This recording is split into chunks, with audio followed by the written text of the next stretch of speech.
सब तो पहला आपां शुरू करते हैं अपना अज का टॉपिक आ पाई चार्ट। मीनस कि असी पाई चार्ट तो शुरू कर रहे हैं। इस तो पहला अपने किन्ने किन्ने लैक्चर हो गए अपने ये तीन। मीनस असी तीन लैक्चरस के कवर किया है टेबल चार्ट। ठीक है, तो तीन लैक्चरस के टेबल चार्ट कवर हो गया। तो अच असी एक नवा टॉपिक स्टार्ट कर रहे हैं। देखो यदी शीट तो मिलूगी लास्ट च जो ये खत्म हो गया, क्योंकि ये लास्ट 4 सवाल है जिन्होंने आंसर गलत आ। ठीक है, तो आप उन्होंने ठीक करा पहला इतने सॉल्व करा ठीक करके फिर ये शीट जी आ शीट इस करके कि जो सवाल तो ब्लैक वाली शीट तो थोड़ी ऐप के मैं परसनल मैसेज करता है तैनूं मिल गई होगी, आ गया होगा मैसेज होने नहीं तो 5 मिनट तक आ जाऊगा। ठीक है, तो जे आप ये गल कहीए तो यदि शीट जी ऑफलाइन आ ये उदों मिलूगी जो ये सारे सवाल अपने हो गए। ये तो जस्ट इस करके मिल रही शीट्स कि तुसीं इन्हों बाद च कदे भी 2 महीने बाद 4 महीने बाद एक बार दोबारा करके देखना होया तो तुहाडे कोल होण कि यार हाँ वधिया सवाल जिन्ने अज तो पहला PPSC के पेपरों च आए हुए जां वधिया PCS 2020 का सवाल भी पे ये होर भी 2-3 औखे सवाल सीगे। इस बार वाले नैब तहसीलदार वाला सवाल पाने की जरूरत समझी नहीं मैं, क्योंकि वो तो बड़ा कई बार किसी पेपर च कोई हल्का सवाल पा देंगे आ। इस पेपर च एक पाई चार्ट वाला सवाल ही उन्होंने हल्का सीगा। खैर वो मैं नहीं विच ऐड किया। खैर आ जाओ आप शुरू करते हैं। सब तो पहला उन्होंने कहा कि एक चार्ट आ जिहड़ा खर्चे बारे दसदा है कि बई किन्ना किन्ना खर्चा किस किस होया किसी पबलिशिंग एक किताब नूं पबलिश करन दे विच एक खर्चा दस्सिया गया। उन्होंने कहता कि जिहड़ी वो किताब आ ठीक आ एक किताब बनी ਜਿਹੜੇ ਬੰਦੇ ਨੇ ਉਹ ਕਿਤਾਬ ਲਿਖੀ ਉਹਨੇ ਆਪਣੀ ਰਾਇਲਟੀ ਮੰਗੀ 15%। ਰਾਇਲਟੀ ਮਤਲਬ ਸਮਝਦੇ ਹੋ ਕਿਤਾਬ ਲਿਖਣ ਵਾਲਾ ਜੋ ਆਪਣਾ ਹੱਕ ਮੰਗਦਾ ਹੈ ਉਹਨੂੰ ਰਾਇਲਟੀ ਕਹਿ ਦਿੱਤਾ ਜਾਂਦਾ ਹੈ। ਤੇ ਕਿਤਾਬ ਦੀ ਬਾਈਂਡਿੰਗ ਤੇ ਖਰਚਾ 20% ਆਇਆ ਤੇ ਪ੍ਰਿੰਟਿੰਗ ਕਾਸਟ ਉਹਦੀ 20% ਸੀ, 10% ਟਰਾਂਸਪੋਰਟੇਸ਼ਨ ਦਾ ਖਰਚਾ ਤੇ ਪੇਪਰ ਦਾ ਖਰਚਾ 25% ਸੀ। ਜਦੋਂ ਉਹਨੂੰ ਕਿਸੇ ਗੋਲੇ ਦੇ ਰੂਪ ਦੇ ਵਿੱਚ ਲਿਖੋਗੇ ਤੁਸੀਂ ਤਾਂ ਉਹ ਇੱਕ ਪਾਈ ਚਾਰਟ ਆ। ਬਸ ਆਹੀ ਪਾਈ ਚਾਰਟ ਬਾਰੇ ਦੱਸਣਾ ਸੀ ਮੈਂ।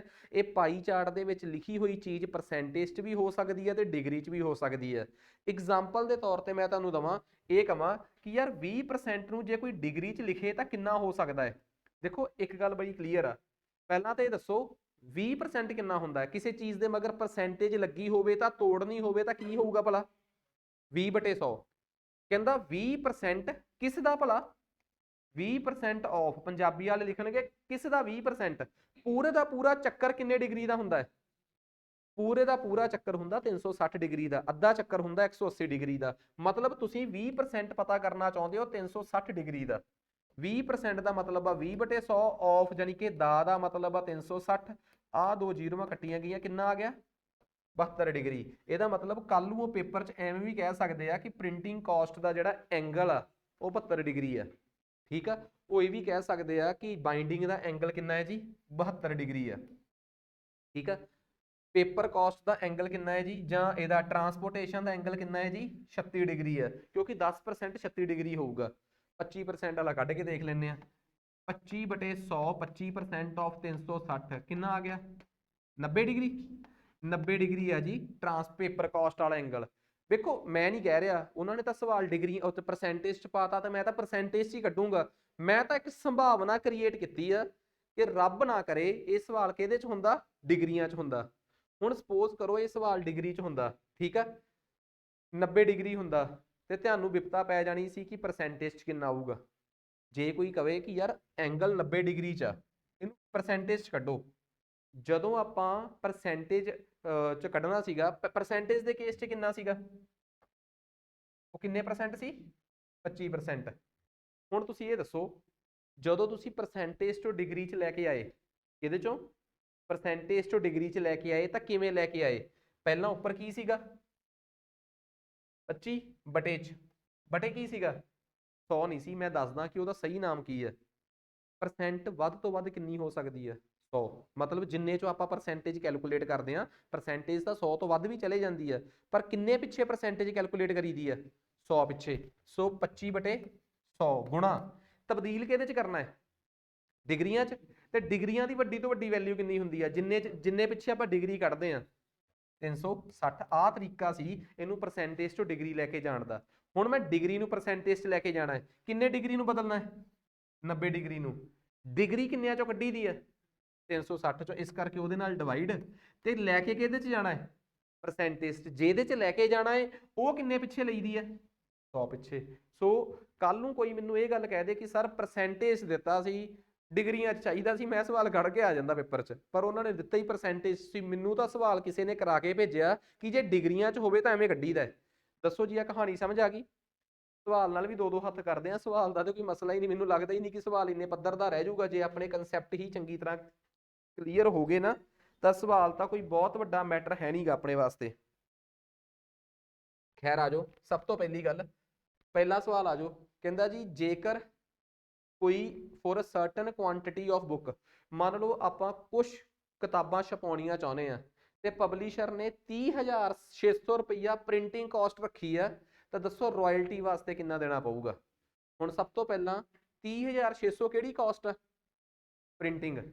ਹੁਣ ਇੱਕ ਗੱਲ ਬੜੀ ਸਿੰਪਲ ਜੀ ਗੱਲ ਆ, ਪ੍ਰਿੰਟਿੰਗ ਤੇ ਖਰਚਾ ਆਇਆ ਕਿੰਨਾ ਹੈ 20%, ਪਰ ਉਹ ਕਹਿੰਦਾ ਮੇਰਾ ਖਰਚਾ ਪ੍ਰਿੰਟਿੰਗ ਤੇ 30,600 ਆਇਆ ਹੈ।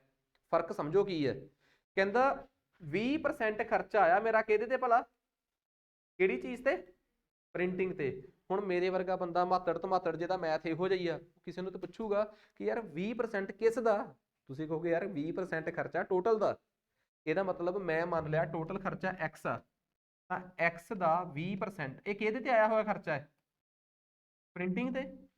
x ਦਾ 20% ਕਿਹੜਾ ਖਰਚਾ ਹੈ ਟੋਟਲ ਦਾ 20% ਖਰਚਾ ਕਿਹਦੇ ਤੇ ਆਇਆ ਪ੍ਰਿੰਟਿੰਗ ਤੇ ਇਹ ਹੈ ਕਿਹਦੇ ਬਰਾਬਰ ਆ, ਕਿਹਦੇ ਬਰਾਬਰ ਆ 30,600 ਦੇ। ਮੈਂ ਇੱਕੋ ਗੱਲ ਕਹਿਣਾ ਹੁੰਦਾ ਕਿ ਜਦੋਂ ਆਪਾਂ ਕਹਿੰਦੇ ਆ ਨਾ ਕਿ ਮੈਥ ਨੂੰ ਟ੍ਰਿਕਾਂ ਨਾਲ ਕਰ ਲਈਏ ਤਾਂ 20 ਚੈਪਟਰ ਤੇ ਹਰ ਚੈਪਟਰ 'ਚ 20 ਟ੍ਰਿਕ ਤੇ 20 × 20 400 ਟ੍ਰਿਕ ਹੋ ਜਾਂਦੇ ਆ, ਤੇ ਜੇ ਮੈਥ ਕਨਸੈਪਟ ਨਾਲ ਕਰਾਂਗੇ ਤਾਂ 20 ਚੈਪਟਰਾਂ 20 ਦੇ 20 ਚੈਪਟਰ ਇੱਕੋ ਤਰੀਕੇ ਨਾਲ ਹੀ ਹੋਣਗੇ। ਪਰਸੈਂਟੇਜ ਵਾਲੇ ਚੈਪਟਰ 'ਚ ਵੀ ਕੱਢੀ ਆ ਆਪਾਂ, ਪਰਸੈਂਟੇਜ ਆਪਾਂ ਪ੍ਰੋਫਿਟ ਲਾਸ 'ਚ ਵੀ ਕੱਢੀ ਆ, ਤੇ ਪਰਸੈਂਟੇਜ ਆਪਾਂ ਇੱਥੇ ਵੀ ਕੱਢ ਰਹੇ ਆ।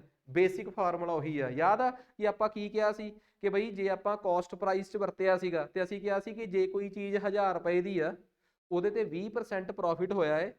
ਹਰ ਚੀਜ਼ ਆਪਣੇ ਆਪ 'ਚ 100% ਹੁੰਦੀ ਹੈ, 20% ਪ੍ਰੋਫਿਟ ਦਾ ਮਤਲਬ ਆ ਉਸ ਚੀਜ਼ ਦਾ ਰੇਟ 120% ਹੋ ਗਿਆ, ਤਾਂ ਸਿੱਧਾ 1000 ਦਾ 120% ਕੱਢ ਲਓ। 1000 ਦਾ ਮਤਲਬ ਗੁਣਾ, ਇੰਗਲਿਸ਼ 'ਚ ਕੱਢ ਲਓ, ਮੈਥ 'ਚ ਕੱਢ ਲਓ, ਪੰਜਾਬੀ 'ਚ ਕੱਢ ਲਓ, ਜੋ ਵੀ ਆ profit loss percentage ratio basic ਚੈਪਟਰਾਂ ਨਾਲ ਹੀ ਹੋਣੇ ਆ।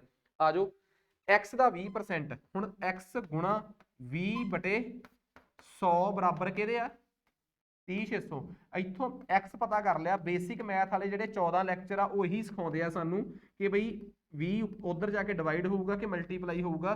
ਕੈਲਕੂਲੇਸ਼ਨ ਕਰਕੇ ਦੱਸੋ ਕਿ x ਕਿੰਨਾ ਆ ਗਿਆ। x ਆ ਗਿਆ 600 ਨੂੰ 5 ਨਾਲ ਕੀਤਾ 6 5 30 ਤੇ 5 30 15, ਆਈ ਥਿੰਕ 1,53,000। ਦੇਖਿਓ ਆਹੀ ਆਇਆ 1,53,000 ਤਾਂ ਟੋਟਲ ਕਾਸਟ ਆਈ ਆ। ਇਸ ਟੋਟਲ ਕਾਸਟ ਦਾ ਕਿਹੜੇ ਪੁੱਛਿਆ ਕੀ ਉਹਨਾਂ ਨੇ, ਕਿਹਦੇ ਤੇ ਰਾਇਲਟੀ ਤੇ। 1,53,000 ਕਾਸਟ ਪਤਾ ਕਰ ਲਈ। ਹੁਣ ਮੈਨੂੰ ਕਿਸੇ ਨੇ ਕਹਿਤਾ ਇਸ ਟੋਟਲ ਕਾਸਟ ਦਾ 15% ਕੀ ਆ ਭਲਾ ਰਾਇਲਟੀ ਆ, ਉਹ ਕੀ ਆ 15% ਰਾਇਲਟੀ ਆ, ਤਾਂ ਤੁਸੀਂ ਟੋਟਲ ਕਾਸਟ ਦਾ ਕਿੰਨੇ ਪਰਸੈਂਟ ਪਤਾ ਕੀਤਾ 15%। ਹੁਣ ਤੁਸੀਂ 1,53,000 ਦਾ 15% ਪਤਾ ਕਰੋ। ਪਹਿਲਾ ਚੈਲੰਜ ਤਾਂ ਇਹੀ ਸੀਗਾ ਕਿ ਅਸੀਂ ਇਹ ਪਤਾ ਕਰ ਲਈਏ ਕਿ ਟੋਟਲ ਕਾਸਟ ਕਿੰਨੀ ਆ। ਪਹਿਲਾਂ ਟੋਟਲ ਕਾਸਟ ਪਤਾ ਕੀਤੀ, ਕੁੱਲ ਖਰਚਾ ਪਤਾ ਕੀਤਾ, ਫਿਰ ਉਹਦਾ 15% ਪਤਾ ਕੀਤਾ, ਤੇ ਉਹਦਾ 15% ਕਰਕੇ ਕਿੰਨਾ ਆਇਆ ਆਪਣੇ ਕੋਲ, ਕਿੰਨਾ 22,950। ਲਓ ਜੀ ਇਹ ਸਵਾਲ ਤੁਸੀਂ ਆਪਣੇ ਆਪ ਆਰਾਮ ਨਾਲ ਕਰ ਲਿਆ। ਸੋ ਸੇਮ ਉਹੀ ਸਵਾਲ ਦੁਬਾਰਾ ਹੈ। ਤਾਂ ਹੁਣ ਦੇਖੋ ਉਹਨਾਂ ਨੇ ਕੀ ਕਿਹਾ, ਕਹਿੰਦਾ ਐਕਸਪੈਂਡੀਚਰ ਵਾਲਾ ਜਿਹੜਾ ਹੈ ਐਕਸਪੈਂਡੀਚਰ ਔਨ ਕਿਹਦੇ ਤੇ ਰਾਇਲਟੀ ਤੇ। ਕਹਿੰਦਾ ਰਾਇਲਟੀ ਤੇ ਜਿਹੜਾ ਐਕਸਪੈਂਡੀਚਰ ਹੋਇਆ ਉਹਨੂੰ ਡਿਗਰੀਆਂ 'ਚ ਤਬਦੀਲ ਕਰਕੇ ਦਿਓ। ਰਾਇਲਟੀ ਤੇ ਜੋ ਐਕਸਪੈਂਡੀਚਰ ਹੋਇਆ ਉਹਨੂੰ ਡਿਗਰੀਆਂ 'ਚ, ਰਾਇਲਟੀ ਤੇ ਕਿੰਨਾ ਖਰਚਾ ਹੋਇਆ 15% ਨੂੰ ਡਿਗਰੀ 'ਚ ਲੈ ਕੇ ਜਾਣਾ ਹੈ। 15 ਨੂੰ ਡਿਵਾਈਡ ਕਿਹਦੇ ਨਾਲ ਕਰਾਂਗੇ, ਪਰਸੈਂਟੇਜ ਨੂੰ ਡਿਗਰੀ 'ਚ ਲੈ ਕੇ ਜਾਣਾ ਹੈ। ਪਰਸੈਂਟ ਕਿੰਨੇ ਪਿੱਛੇ ਪਤਾ ਹੁੰਦਾ ਹੈ 100 ਪਿੱਛੇ, ਤੇ 100 ਨਾਲ ਕੀ ਕਰਤਾ ਡਿਵਾਈਡ, ਲੈ ਕੇ ਕਿਹਦੇ 'ਚ ਜਾਣਾ ਹੈ ਡਿਗਰੀਆਂ 'ਚ, ਤੇ ਡਿਗਰੀ ਕਿੰਨੇ 'ਚੋਂ ਪਤਾ ਕਰੀਦੀ ਆ 360 ਚੋਂ। ਹੁਣ ਇੱਕ ਗੱਲ ਦੇਖੋ, ਆ ਜਿਹੜੀ ਮੈਂ ਲਾਈਨ ਬੋਲ ਰਿਹਾ ਨਾ, ਜਿੰਨੇ ਇਹਨੂੰ ਯਾਦ ਕਰ ਲਿਆ ਉਹਦੇ ਵਾਸਤੇ ਸੌਖਾ ਕਨਸੈਪਟ, ਕਿਉਂਕਿ ਮੈਂ ਸਮਝਾਇਆ ਕਨਸੈਪਟ। ਕੱਲ ਨੂੰ ਅਗਲਾ ਕਹਿ ਦੂਗਾ ਜੀ ਡਿਗਰੀਆਂ ਨੂੰ ਪਰਸੈਂਟੇਜ 'ਚ ਵਰਤੋ, ਡਿਗਰੀਆਂ ਨੂੰ ਪਰਸੈਂਟੇਜ 'ਚ ਤਬਦੀਲ ਕਰੋ, ਤਾਂ ਜਿੰਨੇ ਡਿਗਰੀ ਨੂੰ ਤਬਦੀਲ ਕਰਨਾ ਹੈ ਡਿਵਾਈਡ ਬਾਏ ਜਿੰਨੀ ਵੱਧ ਤੋਂ ਵੱਧ ਡਿਗਰੀ ਹੁੰਦੀ ਆ, ਇਹਦਾ ਮਤਲਬ ਇੱਕ ਪਿੱਛੇ ਡਿਗਰੀ ਪਤਾ ਲੱਗ ਗਈ, ਫਿਰ ਉਹਨੂੰ ਓਨੇ ਨਾਲ ਮਲਟੀਪਲਾਈ ਕਰ ਲਓ ਜਿਹੜੀ ਵੀ ਕੁਆਂਟੀਟੀ ਜਿਸ ਵੀ ਰੂਪ ਚ ਉਹਨੂੰ ਤੁਸੀਂ ਲੈ ਕੇ ਜਾਣਾ ਚਾਹੁੰਦੇ ਹੋ। ਦੱਸੋਗੇ ਆਨਸਰ ਕਰਕੇ ਕਿੰਨਾ ਆ? 53%। ਠੀਕ ਹੈ ਜੀ। ਨੈਕਸਟ ਉਸ ਤੋਂ ਬਾਅਦ ਆ ਗਿਆ ਜੀ ਅਗਲਾ ਸਵਾਲ। ਤੀਸਰਾ ਸਵਾਲ ਆਪਣੇ ਕੋਲ ਆ ਗਿਆ, ਸਵਾਲ ਸੇਮ ਉਹੀ ਆ। ਲਓ ਜੀ ਕੀ ਕਹਿ ਰਿਹਾ ਉਹ, ਕਹਿੰਦਾ price of book, price of book is 20% above the caste price.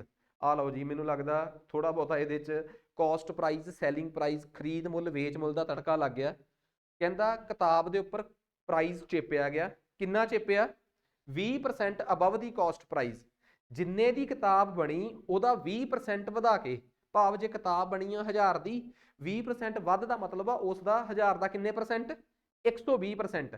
ਓਏ 20% ਵੱਧ ਹੋਣ ਦਾ ਮਤਲਬ ਹੁੰਦਾ ਹੈ ਹਰ ਚੀਜ਼ ਆਪਣੇ ਆਪ ਚ ਕਿੰਨੇ ਪਰਸੈਂਟ ਹੋ ਗਈ? 120%। ਉਹਦਾ ਮਤਲਬ ਕੀ ਆ?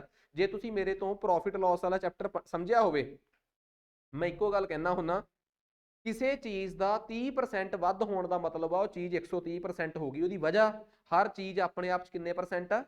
100% ਆ। ਇਹ ਗੱਲ ਆਪਣੇ ਦਿਮਾਗ ਚ ਬਿਠਾ ਲਓ। ਆ ਜਾਓ ਹੁਣ ਆਪਾਂ ਦੇਖਦੇ ਹਾਂ, ਜੇਕਰ ਮਾਰਕਡ ਪ੍ਰਾਈਸ 180 ਆ ਤਾਂ ਕਹਿੰਦਾ ਇਹ ਦੱਸੋ ਇੱਕ ਕਾਪੀ ਤੇ caste of paper used in single book, ਕਿ ਸਿੰਗਲ ਬੁੱਕ ਦਾ ਜਿਹੜਾ ਪੇਪਰ ਦੀ ਕਾਸਟ ਆ ਉਹ ਕਿੰਨੀ ਆਊਗੀ। ਹੁਣ ਸਭ ਤੋਂ ਪਹਿਲੀ ਗੱਲ ਮੈਨੂੰ ਇੱਕ ਗੱਲ ਦੱਸੋ, ਕਾਸਟ ਪ੍ਰਾਈਸ ਦਿੱਤਾ ਹੋਇਆ ਉਹਨਾਂ ਨੇ? ਦਿੱਤਾ ਹੈ? ਨਹੀਂ, ਕਾਸਟ ਪ੍ਰਾਈਸ ਨਹੀਂ ਦਿੱਤਾ। ਆ 180 ਰੁਪਏ ਕਿਹੜਾ ਰੇਟ ਦਿੱਤਾ ਹੈ? ਮਾਰਕਡ ਪ੍ਰਾਈਸ, ਮਾਰਕ ਹੋਇਆ ਪ੍ਰਾਈਸ। ਕਾਸਟ ਪ੍ਰਾਈਸ ਨੂੰ x ਮੰਨ ਲਓ। ਕਾਸਟ ਪ੍ਰਾਈਸ ਦਾ ਕਿੰਨੇ ਗੁਣਾ, ਕਿੰਨੇ ਪਰਸੈਂਟ ਕਰੀਏ ਕਿ ਮਾਰਕਡ ਪ੍ਰਾਈਸ ਆ ਜੇ? 120%। ਕਾਸਟ ਪ੍ਰਾਈਸ ਦਾ 120% ਇਹ ਆ ਗਿਆ ਜੀ ਮਾਰਕਡ ਪ੍ਰਾਈਸ। ਤੇ ਦਿੱਤੀ ਹੋਈ ਸਥਿਤੀ ਦੇ ਮੁਤਾਬਕ ਇਹ ਕਿੰਨਾ ਦਿੱਤਾ ਹੋਇਆ? 180। x ਦਾ 120%। ਤੁਸੀਂ ਕਹੋਗੇ ਸਰ ਜੇ ਮੈਨੂੰ ਇਹ ਕਾਸਟ ਪ੍ਰਾਈਸ ਦਿੱਤਾ ਹੁੰਦਾ ਤਾਂ ਮੈਂ ਕਾਸਟ ਪ੍ਰਾਈਸ ਦਾ 120% ਕੱਢ ਲੈਂਦਾ। ਮੰਨ ਲਓ ਜੇ ਨਹੀਂ ਵੀ ਦਿੱਤਾ, ਉਹਨੂੰ x ਮੰਨ ਲਓ, x ਦਾ 120%। ਕਿੱਡਾ ਸੌਖਾ x ਕੈਲਕੂਲੇਟ ਕਰਨਾ। ਮੈਂ ਬੇਸਿਕ ਮੈਥ ਦੇ 14 ਲੈਕਚਰਾਂ 'ਚ ਇਹੀ ਸਮਝਾਇਆ ਹੈ ਯਾਰ। ਆਪਣੇ ਕੋਰਸ ਦੇ ਵਿੱਚ ਵੈਸੇ ਹੀ ਓਪਨ ਪਏ ਹੋਏ ਆ, ਉਹਨਾਂ ਨੂੰ ਚੰਗੀ ਤਰ੍ਹਾਂ ਸੁਣੋ ਜਾ ਕੇ, ਤਾਂ ਕਿ ਕੋਈ ਚੀਜ਼ ਰਹਿ ਨਾ ਜਾਵੇ। x ਦਾ 120% ਕਰਿਆ, ਕਾਸਟ ਪ੍ਰਾਈਸ ਦਾ 120% ਉਹ ਮਾਰਕ ਦੇ ਬਰਾਬਰ ਆ। ਲਿਖਿਆ ਹੋਇਆ ਉਹਨਾਂ ਨੇ ਕਿ ਜੇ ਅਸੀਂ x ਦਾ 120% ਕਰ ਦਈਏ ਮਾਰਕ ਆ। x ਦਾ ਮਤਲਬ ਹੁੰਦਾ ਹੈ ਗੁਣਾ, ਗੁਣਾ ਦਾ ਮਤਲਬ ਆ ਇਹ ਚੀਜ਼ ਨੇ ਪਰਲੇ ਪਾਸੇ ਜਾ ਕੇ ਕੀ ਹੋ ਜਾਣਾ ਸੀ? ਡਿਵਾਈਡ। 120% ਨਾਲ ਡਿਵਾਈਡ ਕਰਨਾ ਹੈ। ਉਹ ਜਿਹੜਾ ਪਰਸੈਂਟੇਜ ਆ ਉਹ ਟੁੱਟ ਕੇ ਕਿੱਥੇ ਚਲੇ ਜਾਊਗਾ? ਉੱਪਰ। ਪਤਾ ਨਾ ਸਾਰਿਆਂ ਨੂੰ ਇਹ ਗੱਲ? ਤੋ ਕਾਈਂਡਲੀ ਆ ਦੇਖੋ, ਆ ਕੱਟਿਆ ਗਿਆ, 3 ਤੇ ਕੱਟਿਆ ਗਿਆ, 2 ਤੇ ਕੱਟਿਆ ਗਿਆ, 1 ਤੇ ਕੱਟਿਆ ਗਿਆ, 50 ਤੇ x ਕਿੰਨਾ ਆ ਗਿਆ? 150। ਇਹਦਾ ਮਤਲਬ ਉਸ ਚੀਜ਼ ਦਾ ਖਰੀਦ ਮੁੱਲ ਕਿੰਨਾ ਸੀਗਾ? 150। ਆ ਲਓ ਜੀ, ਹੁਣ ਮੈਨੂੰ ਕਿਸੇ ਨੇ ਕਹਿਤਾ ਕਿ ਉਹ ਕਿਤਾਬ ਦੀ ਟੋਟਲ ਕਾਸਟ 150 ਰੁਪਏ ਆ। ਹੁਣ ਵੈਸੇ ਹੀ ਮੈਂ ਤੁਹਾਨੂੰ ਕਹਾਂ 150 ਰੁਪਏ ਦੀ ਕਿਤਾਬ ਆ, ਉਹਦੇ ਤੇ 20% ਬਾਈਂਡਿੰਗ ਖਰਚਾ ਹੈ। ਦੱਸੋ ਬਾਈਂਡਿੰਗ ਕਿੰਨਾ ਹੋਊਗਾ? 150 ਦਾ ਕਿੰਨੇ ਪਰਸੈਂਟ? 20%। ਪਰ ਉਹਨਾਂ ਨੇ ਕਿਹਦੇ ਤੇ ਪੁੱਛਿਆ ਹੈ? ਇਹਦੇ ਤੇ caste of paper used, paper ਤੇ ਖਰਚਾ ਕਿੰਨਾ ਹੋਇਆ? 25%। ਦੱਸੋਗੇ ਯਾਰ 120 ਦਾ 25% ਕਿੰਨਾ ਆਊਗਾ? 150 ਦਾ 25%। 150 ਦਾ ਕਿੰਨੇ ਪਰਸੈਂਟ? 25% ਕਿੰਨਾ ਆ ਗਿਆ? 37.50। ਆਹੀ ਆਇਆ 37.50। ਪਹਿਲੀ ਗੱਲ ਓਏ 25% ਕਿਹਦਾ ਸੀ? ਕਾਸਟ ਪ੍ਰਾਈਸ ਦਾ। ਉਹ ਉਹੀ ਕਾਸਟ ਪ੍ਰਾਈਸ ਤੁਹਾਨੂੰ ਪਤਾ ਨਹੀਂ ਸੀਗਾ। ਸੋਚ ਕੇ ਦੇਖੋ, ਇਹ ਸਵਾਲ ਐਵੇਂ ਵੀ ਹੋ ਸਕਦਾ ਸੀਗਾ ਕਿ ਇੱਕ ਬੰਦੇ ਨੇ ਕਿਤਾਬ 20% ਪ੍ਰੋਫਿਟ ਤੇ ਵੇਚੀ ਆ, ਤੇ ਪ੍ਰੋਫਿਟ ਸੈਲਿੰਗ ਪ੍ਰਾਈਸ, ਵੇਚ ਮੁੱਲ 180 ਆ।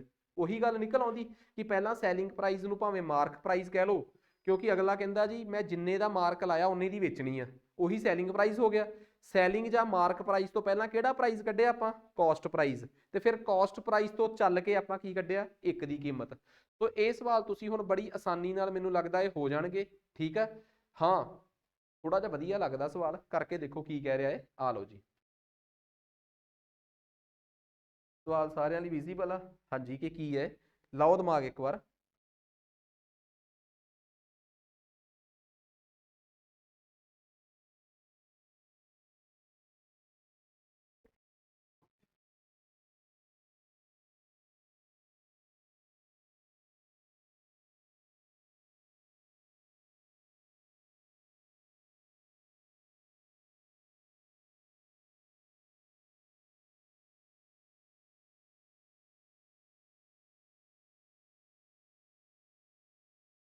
$5500 ਕਾਪੀਆਂ ਖਰਚ ਹੋਈਆਂ ਤੇ ਟਰਾਂਸਪੋਰਟੇਸ਼ਨ ਤੇ ਖਰਚਾ ਆਇਆ ਹੈ 8 ਨਹੀਂ 82,500। ਸੈਲਿੰਗ ਪ੍ਰਾਈਸ ਕਿੰਨਾ ਰੱਖੀਏ? ਜੇਕਰ 25% ਲਾਭ ਚਾਹੁੰਦਾ ਹੈ ਕੋਈ ਬੰਦਾ, ਜਿਹੜਾ ਵੀ ਦੁਕਾਨਦਾਰ ਆ, ਬੜਾ ਵਧੀਆ ਸਵਾਲ ਆ। 5500 ਕਾਪੀਆਂ ਦਾ ਖਰਚਾ ਇੰਨਾ ਆਇਆ ਹੈ। What should be the selling price of a book? ਇੱਕ ਕਿਤਾਬ ਦਾ ਰੇਟ ਕਿੰਨਾ ਹੋਣਾ ਚਾਹੀਦਾ ਹੈ? ਚਲੋ ਇੱਕ ਸਿੰਪਲ ਜੀ ਗੱਲ ਆ, ਇਹ ਤਾਂ ਤੁਸੀਂ ਮੰਨ ਲਓ ਪਰਮਾਤਮਾ ਤਾਂ ਕਰੇ ਕਿ ਤੁਹਾਡਾ ਇੱਥੇ ਨੌਕਰੀ ਬਣ ਜੇ ਬਾਈ ਚਾਂਸ ਨੌਕਰੀ ਨਾ ਮਿਲੇ, ਫਿਰ ਮੇਰੇ ਵਾਲੇ ਕੰਮ 'ਚ ਆਉਣਾ ਪਊਗਾ। ਫਿਰ ਬਈ ਫਲਾਣੇ ਤੋਂ ਕਿਤਾਬਾਂ ਮੰਗਵਾ ਲਓ, ਅੱਗੇ ਕਿਤਾਬਾਂ ਦੇ ਦਿਓ, ਫਿਰ ਆਹੀ ਖਰਚੇ ਰਹਿ ਜਾਂਦੇ ਆ, ਆਹੀ ਕੁਛ। ਇਸ ਤੋਂ ਬਾਅਦ ਸਰਕਾਰੀ ਨੌਕਰੀ ਤੋਂ ਬਾਅਦ ਤੇ ਲੈ ਦੇ ਕੇ ਆਹੀ ਇੰਨੀ ਕੁ ਤਿਆਰੀ ਕਰਨ ਤੋਂ ਬਾਅਦ ਤੇ ਆਹੀ ਕੁਛ ਬਚਦਾ ਫਿਰ। ਠੀਕ ਆ, ਵੈਸੇ ਕੰਮ ਇਹ ਵੀ ਮਾੜਾ ਨਹੀਂ, ਠੀਕ ਆ, ਬਸ ਇਹ ਆ ਕਰਨਾ ਆਉਣਾ ਚਾਹੀਦਾ ਹੈ। ਫਿਰ ਬੰਦਾ ਸਰਕਾਰੀ ਨੌਕਰੀ ਭੁੱਲ ਸਕਦਾ ਹੈ, ਪਰ ਉਹਦੇ ਲਈ ਵੀ ਹਿੰਮਤ ਚਾਹੀਦੀ ਆ, ਇੱਕ ਪੈਸ਼ਨ ਚਾਹੀਦਾ ਹੈ। ਮਤਲਬ ਇਹ ਕੰਮ ਨਾ, ਜੇ ਤੁਸੀਂ ਇਹ ਸਮਝ ਲਿਆ ਕਿ ਤੁਸੀਂ ਇਹ ਕੰਮ ਇਸ ਕਰਕੇ ਕਰ ਲੋਗੇ ਕਿ ਤੁਸੀਂ ਜੀ ਫਲਾਣੀ ਜਗ੍ਹਾ ਤੋਂ IAS ਦੀ ਤਿਆਰੀ ਕੀਤੀ ਸੀ, ਤੁਸੀਂ 2 ਵਾਰ 3 ਵਾਰ ਮੇਨਸ ਲਿਖੇ ਆ। ਜੇ ਕਿਸੇ ਬੰਦੇ 'ਚ ਪੈਸ਼ਨ ਆ, ਉਹਨੂੰ 2 ਚੀਜ਼ਾਂ ਦੱਸਣ ਦੀ ਲੋੜ ਨਹੀਂ ਪੈਂਦੀ ਕਿ ਮੈਂ ਕੀ ਕੀਤਾ ਹੋਇਆ ਤੇ ਮੇਰੇ ਕੋਲ ਪੜ੍ਹ ਕੇ ਕਿੰਨੇ ਕੁ ਲੱਗੇ ਆ। ਬਸ 2 ਚੀਜ਼ਾਂ ਦੱਸਣ ਦੀ ਉਸ ਕੇਸ 'ਚ ਤੁਹਾਨੂੰ ਕਦੇ ਵੀ ਲੋੜ ਨਹੀਂ ਪਊਗੀ, ਜੇ ਤੁਹਾਨੂੰ ਲੱਗਦਾ ਹੈ ਕਿ ਤੁਸੀਂ ਇਹ ਕੰਮ ਪੈਸ਼ਨ ਨਾਲ ਕਰ ਰਹੇ ਹੋ। ਖੈਰ, ਮੈਂ ਆਪਣੇ ਤਜਰਬੇ 'ਚੋਂ ਦੱਸ ਰਿਹਾ ਹੁਣ ਇਹ ਚੀਜ਼ ਕਿ 5500 ਕਾਪੀਆਂ ਮੰਗਵਾਈਆਂ ਤੁਸੀਂ, ਤੇ 5500 ਕਾਪੀਆਂ ਦਾ ਤੁਸੀਂ ਜਿਹੜਾ ਛੱਡਣ ਆਇਆ ਉਹਨੂੰ ਹੀ ਕਿੰਨੀ ਕਾਸਟ ਦੇਤੀ ਭਲਾ? 82,500। ਤੁਹਾਨੂੰ ਕਹਿੰਦਾ ਕਿ ਇੱਕ ਕਿਤਾਬ ਦਾ ਸੈਲਿੰਗ ਪ੍ਰਾਈਸ ਕਿਵੇਂ ਰੱਖੀਏ, ਤਾਂ ਮੇਰੇ ਵਰਗਾ ਬੰਦਾ ਕੈਲਕੂਲੇਟ ਕਰੂਗਾ ਪਹਿਲਾਂ ਕਿ ਯਾਰ ਮੈਂ ਇਹ ਪਤਾ ਕਰਾਂ ਕਿ ਇੱਕ ਕਿਤਾਬ ਤੇ ਮੇਰੀ ਟਰਾਂਸਪੋਰਟੇਸ਼ਨ ਦਾ ਖਰਚਾ ਕਿੰਨਾ ਪਿਆ। ਲਓ ਜੀ, ਤੁਸੀਂ ਮੇਰੀ ਮਦਦ ਕਰੋ। 82,500 ਮੈਂ ਰੇਹੜੀ ਵਾਲੇ ਨੂੰ ਦੇਤਾ, ਟੈਂਪੂ ਵਾਲੇ ਨੂੰ ਦੇਤਾ ਕਿ ਬਈ ਆ ਤੂੰ ਕਿਤਾਬਾਂ ਛੱਡ ਕੇ ਗਿਆ, 5500 ਕਿਤਾਬਾਂ ਮੇਰੀਆਂ ਛੱਡ ਕੇ ਗਿਆ। ਮੈਂ ਇੱਕ ਕਿਤਾਬ ਦਾ ਟਰਾਂਸਪੋਰਟੇਸ਼ਨ ਦਾ ਖਰਚਾ ਤਾਂ ਕੱਢ ਰਿਹਾ ਕਿਉਂਕਿ ਉਹਨੇ ਨਾ ਮੈਨੂੰ ਐਂਡ 'ਚ ਇਹ ਪੁੱਛਿਆ ਕਿ ਇੱਕ ਕਿਤਾਬ ਦਾ ਸੈਲਿੰਗ ਪ੍ਰਾਈਸ ਦੱਸੋ ਕੀ ਰੱਖੀਏ। 20% ਪ੍ਰੋਫਿਟ ਤੇ ਵੇਚਣੀ ਆ, ਬਸ ਮੈਨੂੰ ਕਾਸਟ ਪ੍ਰਾਈਸ ਲੱਭ ਜੇ ਇੱਕ ਵਾਰ। ਤਾਂ ਮੈਨੂੰ ਇੱਕ ਗੱਲ ਦੱਸੋ ਕਿ ਇੱਕ ਕਿਤਾਬ ਦਾ ਖਰਚਾ ਕਿੰਨਾ ਬਣਿਆ? 15 ਰੁਪਏ। ਇਹਦਾ ਮਤਲਬ 15 ਰੁਪਏ ਮੇਰਾ ਖਰਚਾ ਆਇਆ, ਕਿਹਦਾ ਭਲਾ? ਟਰਾਂਸਪੋਰਟੇਸ਼ਨ ਦਾ। ਇੱਥੋਂ ਮੈਂ ਬੜੀ ਆਸਾਨੀ ਨਾਲ ਟੋਟਲ ਕਾਸਟ ਪਤਾ ਕਰ ਸਕਦਾ ਹੈ। ਯਾਰ ਮੈਨੂੰ ਤਾਂ ਪਤਾ ਵੀ ਨਹੀਂ ਕਿ ਮੇਰੀ ਟੋਟਲ ਕਾਸਟ ਕਿੰਨੀ ਆ, X ਆ। ਉਸ X ਦਾ ਕਿੰਨੇ % ਟਰਾਂਸਪੋਰਟੇਸ਼ਨ ਆ? ਕਿੰਨੇ %? X ਮੇਰਾ ਟੋਟਲ ਕਾਸਟ ਪ੍ਰਾਈਸ ਆ ਇੱਕ ਕਿਤਾਬ ਤੇ। X is total cost price on ਇੱਕ ਕਿਤਾਬ। ਉਹਦਾ 10% ਕਿੰਨੇ ਰੁਪਏ ਦੇ ਬਰਾਬਰ ਆ? 15 ਰੁਪਏ ਦੇ। ਜੇ ਮੈਂ ਇੱਕ ਕਿਤਾਬ ਦੀ ਟਰਾਂਸਪੋਰਟੇਸ਼ਨ ਦਾ ਖਰਚਾ ਦੇਖਣਾ ਹੈ, ਇੱਥੋਂ ਤਾਂ ਮੈਨੂੰ ਬੜੀ ਆਸਾਨੀ ਨਾਲ ਪਤਾ ਲੱਗ ਗਿਆ ਕਿ X ਕਿੰਨਾ ਆ ਗਿਆ। ਹੁਣ ਮੈਂ ਨਾ ਬੜੀ ਚਿਰ ਬਾਅਦ ਸਿੱਧਾ ਸ਼ਾਰਟਕਟ ਲਾ ਕੇ ਇੱਥੇ 150 ਲਿਖਤਾ ਕਿ X ਗੁਣਾ 10/100, 100 ਉੱਧਰ ਜਾ ਕੇ ਗੁਣਾ। ਮੈਂ ਇੱਕੋ ਕਿਤਾਬ ਦਾ ਟਰਾਂਸਪੋਰਟੇਸ਼ਨ ਦਾ ਖਰਚਾ ਲਿਆ ਤੇ ਫਿਰ ਮੇਰੇ ਕੋਲ ਇੱਕੋ ਕਿਤਾਬ ਦਾ ਕਿਹੜਾ ਪ੍ਰਾਈਸ ਆਇਆ? Cost price. ਹੁਣ ਜੇ ਮੇਰੇ ਕੋਲ ਇੱਕ ਕਿਤਾਬ ਦਾ ਖਰੀਦ ਮੁੱਲ ਆ ਗਿਆ ਤੇ ਮੈਂ ਕਿੰਨੇ % ਲਾਭ ਤੇ ਵੇਚਣਾ ਚਾਹੁੰਦਾ? 25% ਤੇ। ਮੰਨ ਲਓ ਕੋਈ ਬੰਦਾ ਕਵੇ ਸਰ 150 ਰੁਪਇਆ ਕਾਸਟ ਪ੍ਰਾਈਸ ਆ, ਉਸ ਦਾ ਕਿੰਨੇ % ਕਰ ਦਈਏ ਸੈਲਿੰਗ ਪ੍ਰਾਈਸ ਕੱਢਣ ਲਈ? ਮੰਨਿਆ ਕਿ ਬਹੁਤ ਜਾਣੇ ਤੁਹਾਡੇ ਚੋਂ ਹੋਣਗੇ ਜਿਨ੍ਹਾਂ ਨੇ ਪ੍ਰੋਫਿਟ ਲਾਸ ਨਹੀਂ ਪੜਿਆ ਹੋਊਗਾ, ਪਰ ਇਹ ਤਾਂ ਮੈਂ ਦੱਸ ਚੁੱਕਿਆ ਨਾ ਕਿ ਜੇ ਤੁਹਾਨੂੰ ਪ੍ਰੋਫਿਟ 25% ਹੋਵੇ ਤਾਂ ਸਿੱਧਾ ਕਾਸਟ ਪ੍ਰਾਈਸ ਦਾ 125% ਕਰ ਦਿਓ। ਰੱਬ ਨਾ ਕਰੇ ਘਾਟਾ ਪੈ ਜੇ, ਵੈਸੇ ਪੈਣਾ ਨਹੀਂ ਚਾਹੀਦਾ। ਜੇ ਕਿਸੇ ਨੂੰ 30% ਲਾਸ ਹੋ ਗਿਆ ਤਾਂ ਕਾਸਟ ਪ੍ਰਾਈਸ ਦਾ 100 - 30 70% ਕਰ ਦਿਓ, 100 ਚੋਂ ਉਹਨਾਂ ਘਟਾ ਦਿਓ। ਕਾਸਟ ਪ੍ਰਾਈਸ ਦਾ ਕਿੰਨੇ %? 125%। ਤੇ 125% ਦਾ ਮਤਲਬ ਆ 125/100। ਆ 5 ਤੇ ਗਿਆ, ਆ 4, ਕਿੰਨਾ ਆਂਸਰ ਆਇਆ ਹੈ? 187.50, ਮਤਲਬ 187.50। ਆ ਲਓ ਜੀ, 187 ਰੁਪਏ 50 ਪੈਸੇ ਖਰਚਾ ਆ ਗਿਆ ਸੈਲਿੰਗ ਪ੍ਰਾਈਸ ਦਾ ਇੱਕ ਕਿਤਾਬ ਦਾ। ਆ ਦੱਸੋ ਸਮਝ ਆ ਗਈ ਗੱਲ? ਸੋ ਇਹ 20% ਦੇ ਮਾਰਜਨ ਦੇ ਚੱਕਰ 'ਚ ਆ ਕਰਨਾ ਪਊਗਾ ਉਹਨੂੰ। ਨੈਕਸਟ ਆ ਜਾਓ ਅੱਗੇ। ਇਹੋ ਜਿਹੇ ਸਵਾਲ, ਹਾਂ ਅਗਲਾ ਸਵਾਲ ਆ ਲਓ ਜੀ, ਆ ਕਰਕੇ ਦੋ। ਬੜਾ ਇੰਟਰਸਟਿੰਗ ਸਵਾਲ ਆ, ਬੜਾ ਸਿੰਪਲ ਜਿਹਾ ਸਵਾਲ ਆ। ਤੁਹਾਡੀ ਕਲਾਸ 'ਚ 40 ਮੁੰਡੇ ਆ, ਮੁੰਡਿਆਂ ਦੀ ਗਿਣਤੀ ਵੱਧ ਕੇ 60 ਹੋ ਗਈ ਤੇ ਕਿੰਨੇ % ਮੁੰਡੇ ਵਧੇ ਆ? 60 - 40/40 ਗੁਣਾ 100। ਜਦੋਂ ਦਾ ਮੈਂ DI ਪੜ੍ਹਾ ਰਿਹਾ, ਮੈਂ ਇੱਕ ਕਨਸੈਪਟ ਜ਼ਰੂਰ ਦੱਸਦਾ, ਕੱਲ ਨੂੰ ਕੋਈ ਇਹ ਨਾ ਕਹਦੇ ਕਿ ਮੇਰੇ ਕੋਲ ਆਹ ਸਵਾਲ ਨਹੀਂ ਹੋਇਆ। ਮੇਰੀ ਇਹ ਗੱਲ ਜੇ ਧਿਆਨ ਨਾਲ ਸੁਣੀਏ ਤੁਹਾਨੂੰ ਆਹ ਸਵਾਲ ਸਮਝ ਆ ਜਾਊਗਾ। ਕਰੋ ਜੀ।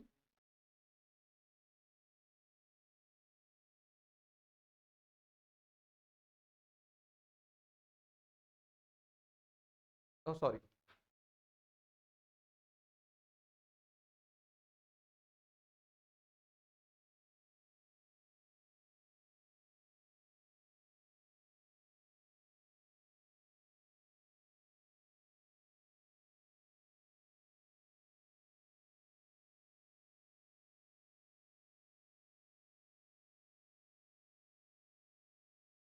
ਰॉयल्टी on books is less than by. ਕਹਿੰਦਾ ਰॉयल्टी ਪ੍ਰਿੰਟਿੰਗ ਲਾਗਤ ਤੋਂ ਕਿੰਨੀ ਘੱਟ ਹੈ।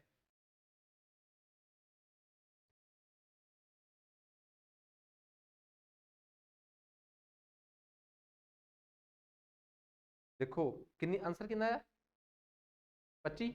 बस ठीक है। सब तो पहली गल चैक करते हैं 25 ही आऊगा शायद ਇਹਦਾ आंसर हैगा 25%। 25% ਇਹਦਾ आंसर है। पर समझो बाई चांस किसी का ना भी क्रैक होया होवे। ਹੁਣ ਮੈਨੂੰ ਇੱਕ ਗੱਲ ਦੱਸੋ परसेंटेज ਦਿੱਤੀ ਹੈ ਕੋਈ ਕਵੇ ਮੈਨੂੰ ਤਾਂ ਜੀ ਪਤਾ ਹੀ ਨਹੀਂ ਕਿ ਕਹਾਣੀ ਹੈ ਕੀ ਹੈ। ਚਲੋ ਮੈਂ ਵੀ ਮੰਨ ਲੈਣਾ ਕਿ ਟੋਟਲ ਖਰਚਾ ਕਿਤਾਬ ਤੇ 100 ਰੁਪਏ ਆਇਆ। ਜੇ ਟੋਟਲ ਖਰਚਾ 100 ਰੁਪਏ ਆਇਆ ਤਾਂ 100 ਦਾ 20% ਬਾਈਂਡਿੰਗ ਤੇ ਕਿੰਨਾ ਆਇਆ 20। पेपर ਤੇ ਕਰਨਾ ਖਰਚਾ ਆ ਗਿਆ 25 ਤੇ ਟਰਾਂਸਪੋਰਟੇਸ਼ਨ ਤੇ 10 ਰੁਪਏ ਤੇ ਪ੍ਰਿੰਟਿੰਗ ਤੇ 20 ਰੁਪਏ ਤੇ ਪ੍ਰਮੋਸ਼ਨ ਤੇ 10 ਰੁਪਏ ਤੇ ਰਾਇਲਟੀ ਤੇ 15 ਰੁਪਏ। ਕਹਿੰਦਾ ਰਾਇਲਟੀ ਕਿੰਨੀ ਘੱਟ ਹੈ ਪ੍ਰਿੰਟਿੰਗ ਤੋਂ। ਪਹਿਲਾਂ ਤੇ ਦੱਸੋ ਰਾਇਲਟੀ ਤੇ ਪ੍ਰਿੰਟਿੰਗ ਦੇ ਵਿਚਲਾ ਡਿਫਰੈਂਸ ਹਮੇਸ਼ਾ ਕੱਢਣਾ ਸਿੱਖੋ ਕਿੰਨਾ ਹੈ 5 ਦਾ।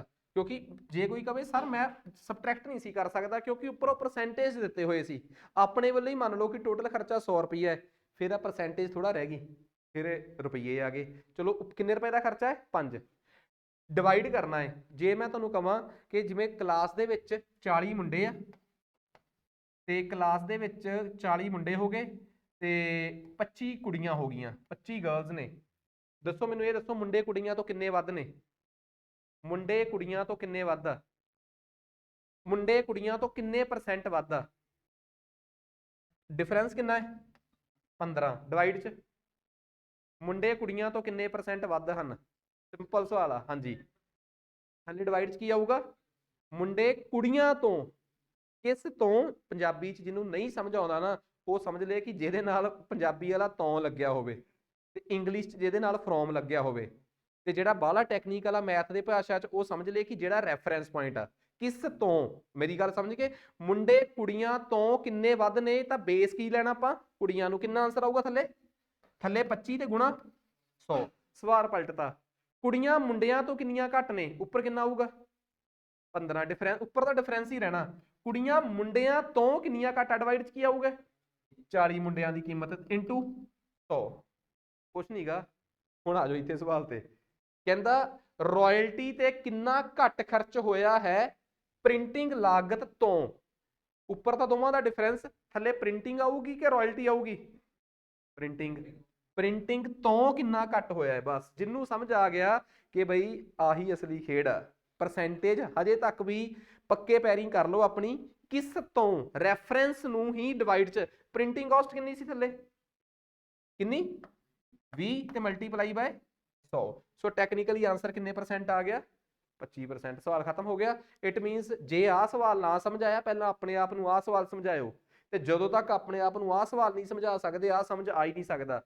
डी आई थोड़ा है डी कई छोटे छोटे chapter ratio profit loss percentage average इन्हां सारे चैप्टरां दा सुमेल जिहा है ठीक है। सो इनू इसे एंगल तो ही परखियो। एक सवाल नूं आपां पूरी रीज नाल सॉल्व किया। हुण चलदे हां जी आपां नैक्सट सवाल ते। चलो बस बहुत है इन्ना ठीक है। हुण तुसीं अगे आ एक अद्धा सवाल तो तुसीं आप भी ट्राई करोगे ठीक है।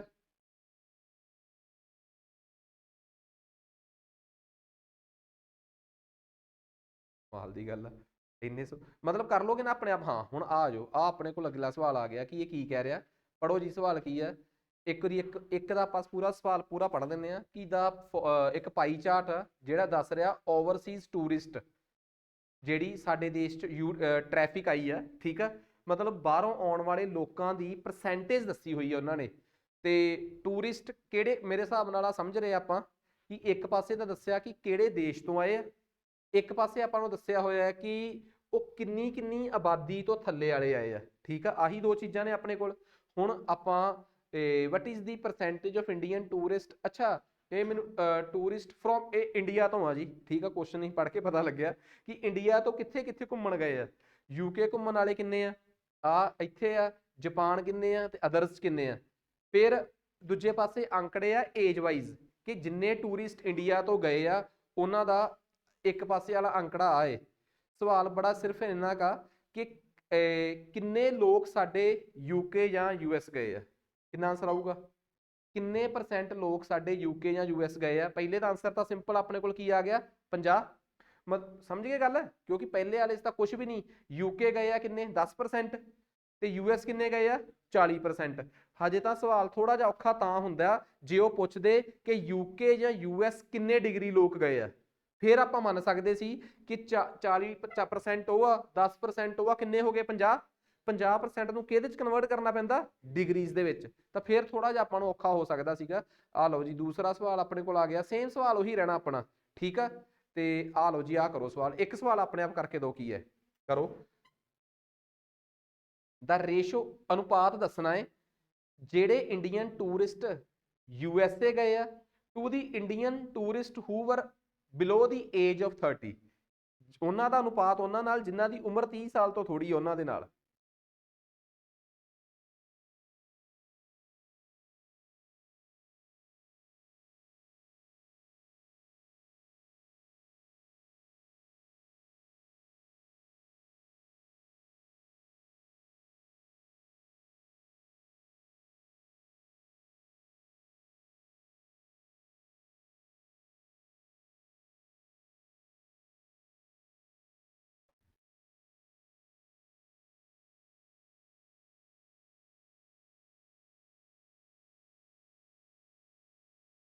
ਬਸ ਠੀਕ ਆ, ਸਕਰੀਨ ਤੇ ਆ ਰਿਹਾ ਪੂਰਾ।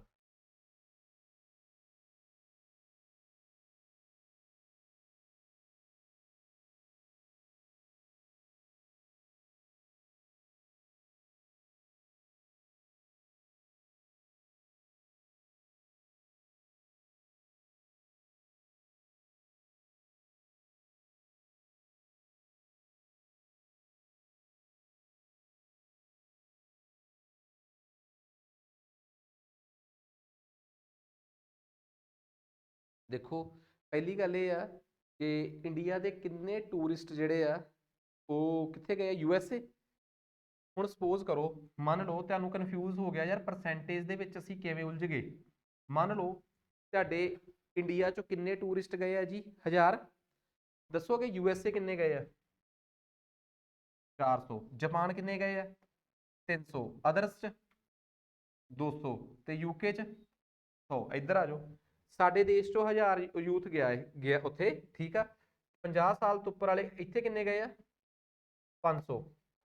ਇੱਥੇ ਕਿੰਨੇ ਗਏ ਆ 30 ਸਾਲ ਤੋਂ ਛੋਟੇ ਵਾਲੇ? 150। ਤੇ 30 ਤੋਂ 39 ਵਾਲੇ 150 ਤੇ ਆ 200। ਆ ਲਓ ਜੀ, ਤੁਸੀਂ ਪਰਸੈਂਟੇਜ ਚੁਲਝ ਗਏ। ਤੁਸੀਂ ਮੰਨ ਲਓ ਕਿ ਤੁਹਾਡੇ ਦੇਸ਼ ਚੋਂ 1000 ਟੂਰਿਸਟ ਗਿਆ ਹੈ, ਠੀਕ ਆ। ਤਾਂ 1000 ਦੇ ਮਾਮਲੇ 'ਚ ਤੁਹਾਡੇ ਕੋਲ ਇੱਥੇ ਅੰਕੜੇ ਆ ਗਏ।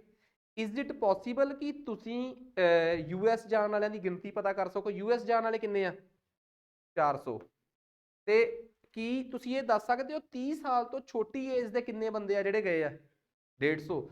ਦੇਖੋ ਇੱਕ ਗੱਲ ਬੜੀ ਕਨਫਿਊਜ਼ਿੰਗ ਆ, ਬੜੇ ਲੋਕ ਡਰਦੇ ਆ ਕਿ ਸਰ ਕੀ ਇਸਦਾ ਆਨਸਰ ਕਿਤੇ ਕੈਨ ਨਾਟ ਡਿਟਰਮਾਈਨ ਆ ਜੇ। ਅਸੀਂ ਕਰ ਸਕਦੇ ਹਾਂ, ਤੁਹਾਡੇ ਸਾਹਮਣੇ ਆ। ਤੁਸੀਂ ਮੰਨ ਕੇ ਚੱਲੋ ਕਿ ਜੇ ਤੁਹਾਡੇ ਦੇਸ਼ ਚੋਂ 1000 ਟੂਰਿਸਟ ਗਿਆ ਏ ਤਾਂ ਤੁਸੀਂ 1000 ਟੂਰਿਸਟ ਦਾ ਇੱਧਰਲਾ ਅੰਕੜਾ ਵੀ ਗਿਣਤੀ 'ਚ ਪਤਾ ਕਰ ਸਕਦੇ ਹੋ ਕਿ ਨਹੀਂ? ਮੈਂ ਮੰਨਦਾ ਇਹ ਗੱਲ ਕਿ ਇੱਥੇ ਆ ਕੇ ਇੱਕ ਸ਼ੰਕਾ ਮਨ 'ਚ ਆ ਸਕਦੀ ਸੀ ਕਿ ਸਰ ਸਾਨੂੰ ਤਾਂ ਜੀ ਇੱਕ ਪਾਸੇ ਤਾਂ ਦੇਸ਼ਾਂ ਨੂੰ ਕੰਪੇਅਰ ਕਰਵਾ ਰਹੇ ਆ, ਇੱਕ ਪਾਸੇ ਏਜ ਗਰੁੱਪ ਨੂੰ। ਤੁਸੀਂ ਸਿੰਪਲ ਜੀ ਗੱਲ ਮੰਨੋ ਕਿ ਤੁਹਾਡੇ ਦੇਸ਼ ਚੋਂ 1000 ਟੂਰਿਸਟ ਗਿਆ ਹੈ, ਤਾਂ 1000 ਟੂਰਿਸਟ ਤੁਸੀਂ ਕਿਹਾ ਸਰ 400 US ਗਿਆ, 100 UK ਗਿਆ ਹੈ, 200 ਆਪਣਾ ਅਦਰਸ ਗਿਆ ਹੈ, ਬਾਕੀ ਇੱਥੇ ਜਾਪਾਨ ਗਿਆ ਹੈ। ਤੇ ਫਿਰ ਏਜ ਦੇ ਹਿਸਾਬ ਨਾਲ ਦੇਖਿਆ ਕਿ ਏਜ ਦੇ ਹਿਸਾਬ ਨਾਲ ਕਿੰਨਾ ਕਿੰਨਾ ਗਿਆ ਹੈ, ਤਾਂ ਤੁਸੀਂ ਹਿਸਾਬ ਲਾਇਆ, ਆਨਸਰ ਕਿੰਨਾ ਆ ਗਿਆ? 400/150। ਕਿੰਨਾ ਆਨਸਰ ਆ ਗਿਆ? 8/3। ਪ੍ਰੈਕਟੀਕਲੀ ਪੋਸੀਬਲ ਸੀਗਾ, ਅਸੀਂ ਆਨਸਰ ਕੱਢ ਲਿਆ।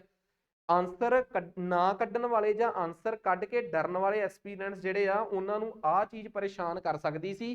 ਸਮਝੋ ਜਿੱਥੇ ਸਵਾਲ ਲੱਗਿਆ ਨਾ ਤੁਹਾਡਾ ਕਿ ਯਾਰ ਧੱਕੇ ਨਾਲ ਆਨਸਰ ਕੱਢ ਰਹੇ ਆ, ਉੱਥੇ ਨਾ ਆਨਸਰ ਕੱਢਿਓ, ਉੱਥੇ ਉਹਦਾ ਆਨਸਰ ਕੈਨ ਨਾਟ ਬੀ ਡਿਟਰਮਾਈਨ ਵੀ ਹੋ ਸਕਦਾ ਹੈ, ਪਰ ਇੱਥੇ ਇਹੋ ਜਿਹੀ ਕੋਈ ਸੰਭਾਵਨਾ ਹੀ ਨਹੀਂ ਹੈ। ਆ ਜਾਓ ਇੱਕ ਸਵਾਲ ਹੋਰ ਕਰਕੇ ਦਿਓ ਮੈਨੂੰ, ਤਾਂ ਕਿ ਮੈਨੂੰ ਲੱਗੇ ਕਿ ਤੁਹਾਡੀ ਹੁਣ ਕਨਸੈਪਚੁਅਲ ਕਲੈਰਿਟੀ ਪੂਰੀ ਆ। ਆ ਲਓ ਜੀ, ਇਹ ਇੰਡੀਆ ਤੋਂ ਜਾਣ ਵਾਲੇ ਟੂਰਿਸਟ ਨੇ। ਕਾਈਂਡਲੀ ਪਲੀਜ਼ ਇਹਨੂੰ ਸੋਲਵ ਕਰੋ ਇੱਕ ਵਾਰੀ ਕਿ ਕੀ ਕਹਿੰਦਾ ਹੈ। ਕਹਿੰਦਾ if among the other countries, ਆ ਜਿਹੜੇ ਅਦਰ ਕੰਟਰੀਜ਼, ਅਦਰ ਕਿਹੜੇ ਆ ਭਲਾ? ਆਹ ਵਾਲੇ। ਕਹਿੰਦਾ ਇਹਨਾਂ ਅਦਰ ਕੰਟਰੀਜ਼ ਦੇ ਵਿੱਚ ਸਵਿਟਜ਼ਰਲੈਂਡ ਜਾਣ ਵਾਲਿਆਂ ਦੀ ਗਿਣਤੀ 25% ਆ ਤੇ ਸਵਿਸ ਰਿਕਾਰਡਸ ਤੋਂ ਸਾਨੂੰ ਪਤਾ ਲੱਗਿਆ ਕਿ 25 ਲੱਖ ਇੰਡੀਅਨ ਉੱਥੇ ਘੁੰਮਣ ਗਏ ਆ। ਤਾਂ ਦੱਸੋ 30 ਤੋਂ 39 ਸਾਲ ਵਾਲੇ ਇੰਡੀਅਨ ਟੂਰਿਸਟ ਬਾਹਰ ਕਿੰਨੇ ਗਏ ਆ? ਸਵਾਲ ਸਮਝ ਆ ਗਿਆ? ਬੜਾ ਉਲਝਾਉਣ ਵਾਲਾ ਸਵਾਲ ਆ। ਕਹਿੰਦਾ ਜਿਹੜੇ ਆ ਅਦਰਸ ਸੀਗੇ ਇਹਨਾਂ ਦਾ ਅੰਕੜਾ ਚੱਕਿਆ, ਇਹਨਾਂ ਚੋਂ 25% ਤਾਂ ਸਵਿਟਜ਼ਰਲੈਂਡ ਹੀ ਚਲੇ ਗਏ। ਗੌਰ ਕਰਿਓ, 25% ਕਿੱਥੇ ਚਲੇ ਗਏ? ਸਵਿਟਜ਼ਰਲੈਂਡ ਚਲੇ ਗਏ। ਤਾਂ ਸਾਨੂੰ ਇਹ ਤੇ ਸਵਿਸ ਵਾਲਿਆਂ ਨੇ ਦੱਸਿਆ ਕਿ ਸਾਡੇ ਉੱਥੇ 25 ਲੱਖ ਲੋਕ ਘੁੰਮਣ ਆਏ ਆ। ਤਾਂ ਸਾਨੂੰ ਦੱਸਿਆ ਜਾਵੇ ਕਿੰਨੇ ਸਾਲ ਤੋਂ ਕਿੰਨੇ ਸਾਲ? 30 ਤੋਂ 39 ਹੈਗੇ ਆ ਵਾਲੇ। 30 ਤੋਂ 39 ਸਾਲ ਤੱਕ ਵਾਲੇ ਇੰਡੀਅਨ ਟੂਰਿਸਟ ਕਿੰਨੇ ਨੇ? ਸਵਾਲ ਬਿਲਕੁਲ ਸਟ੍ਰੇਟ ਫਾਰਵਰਡ ਆ।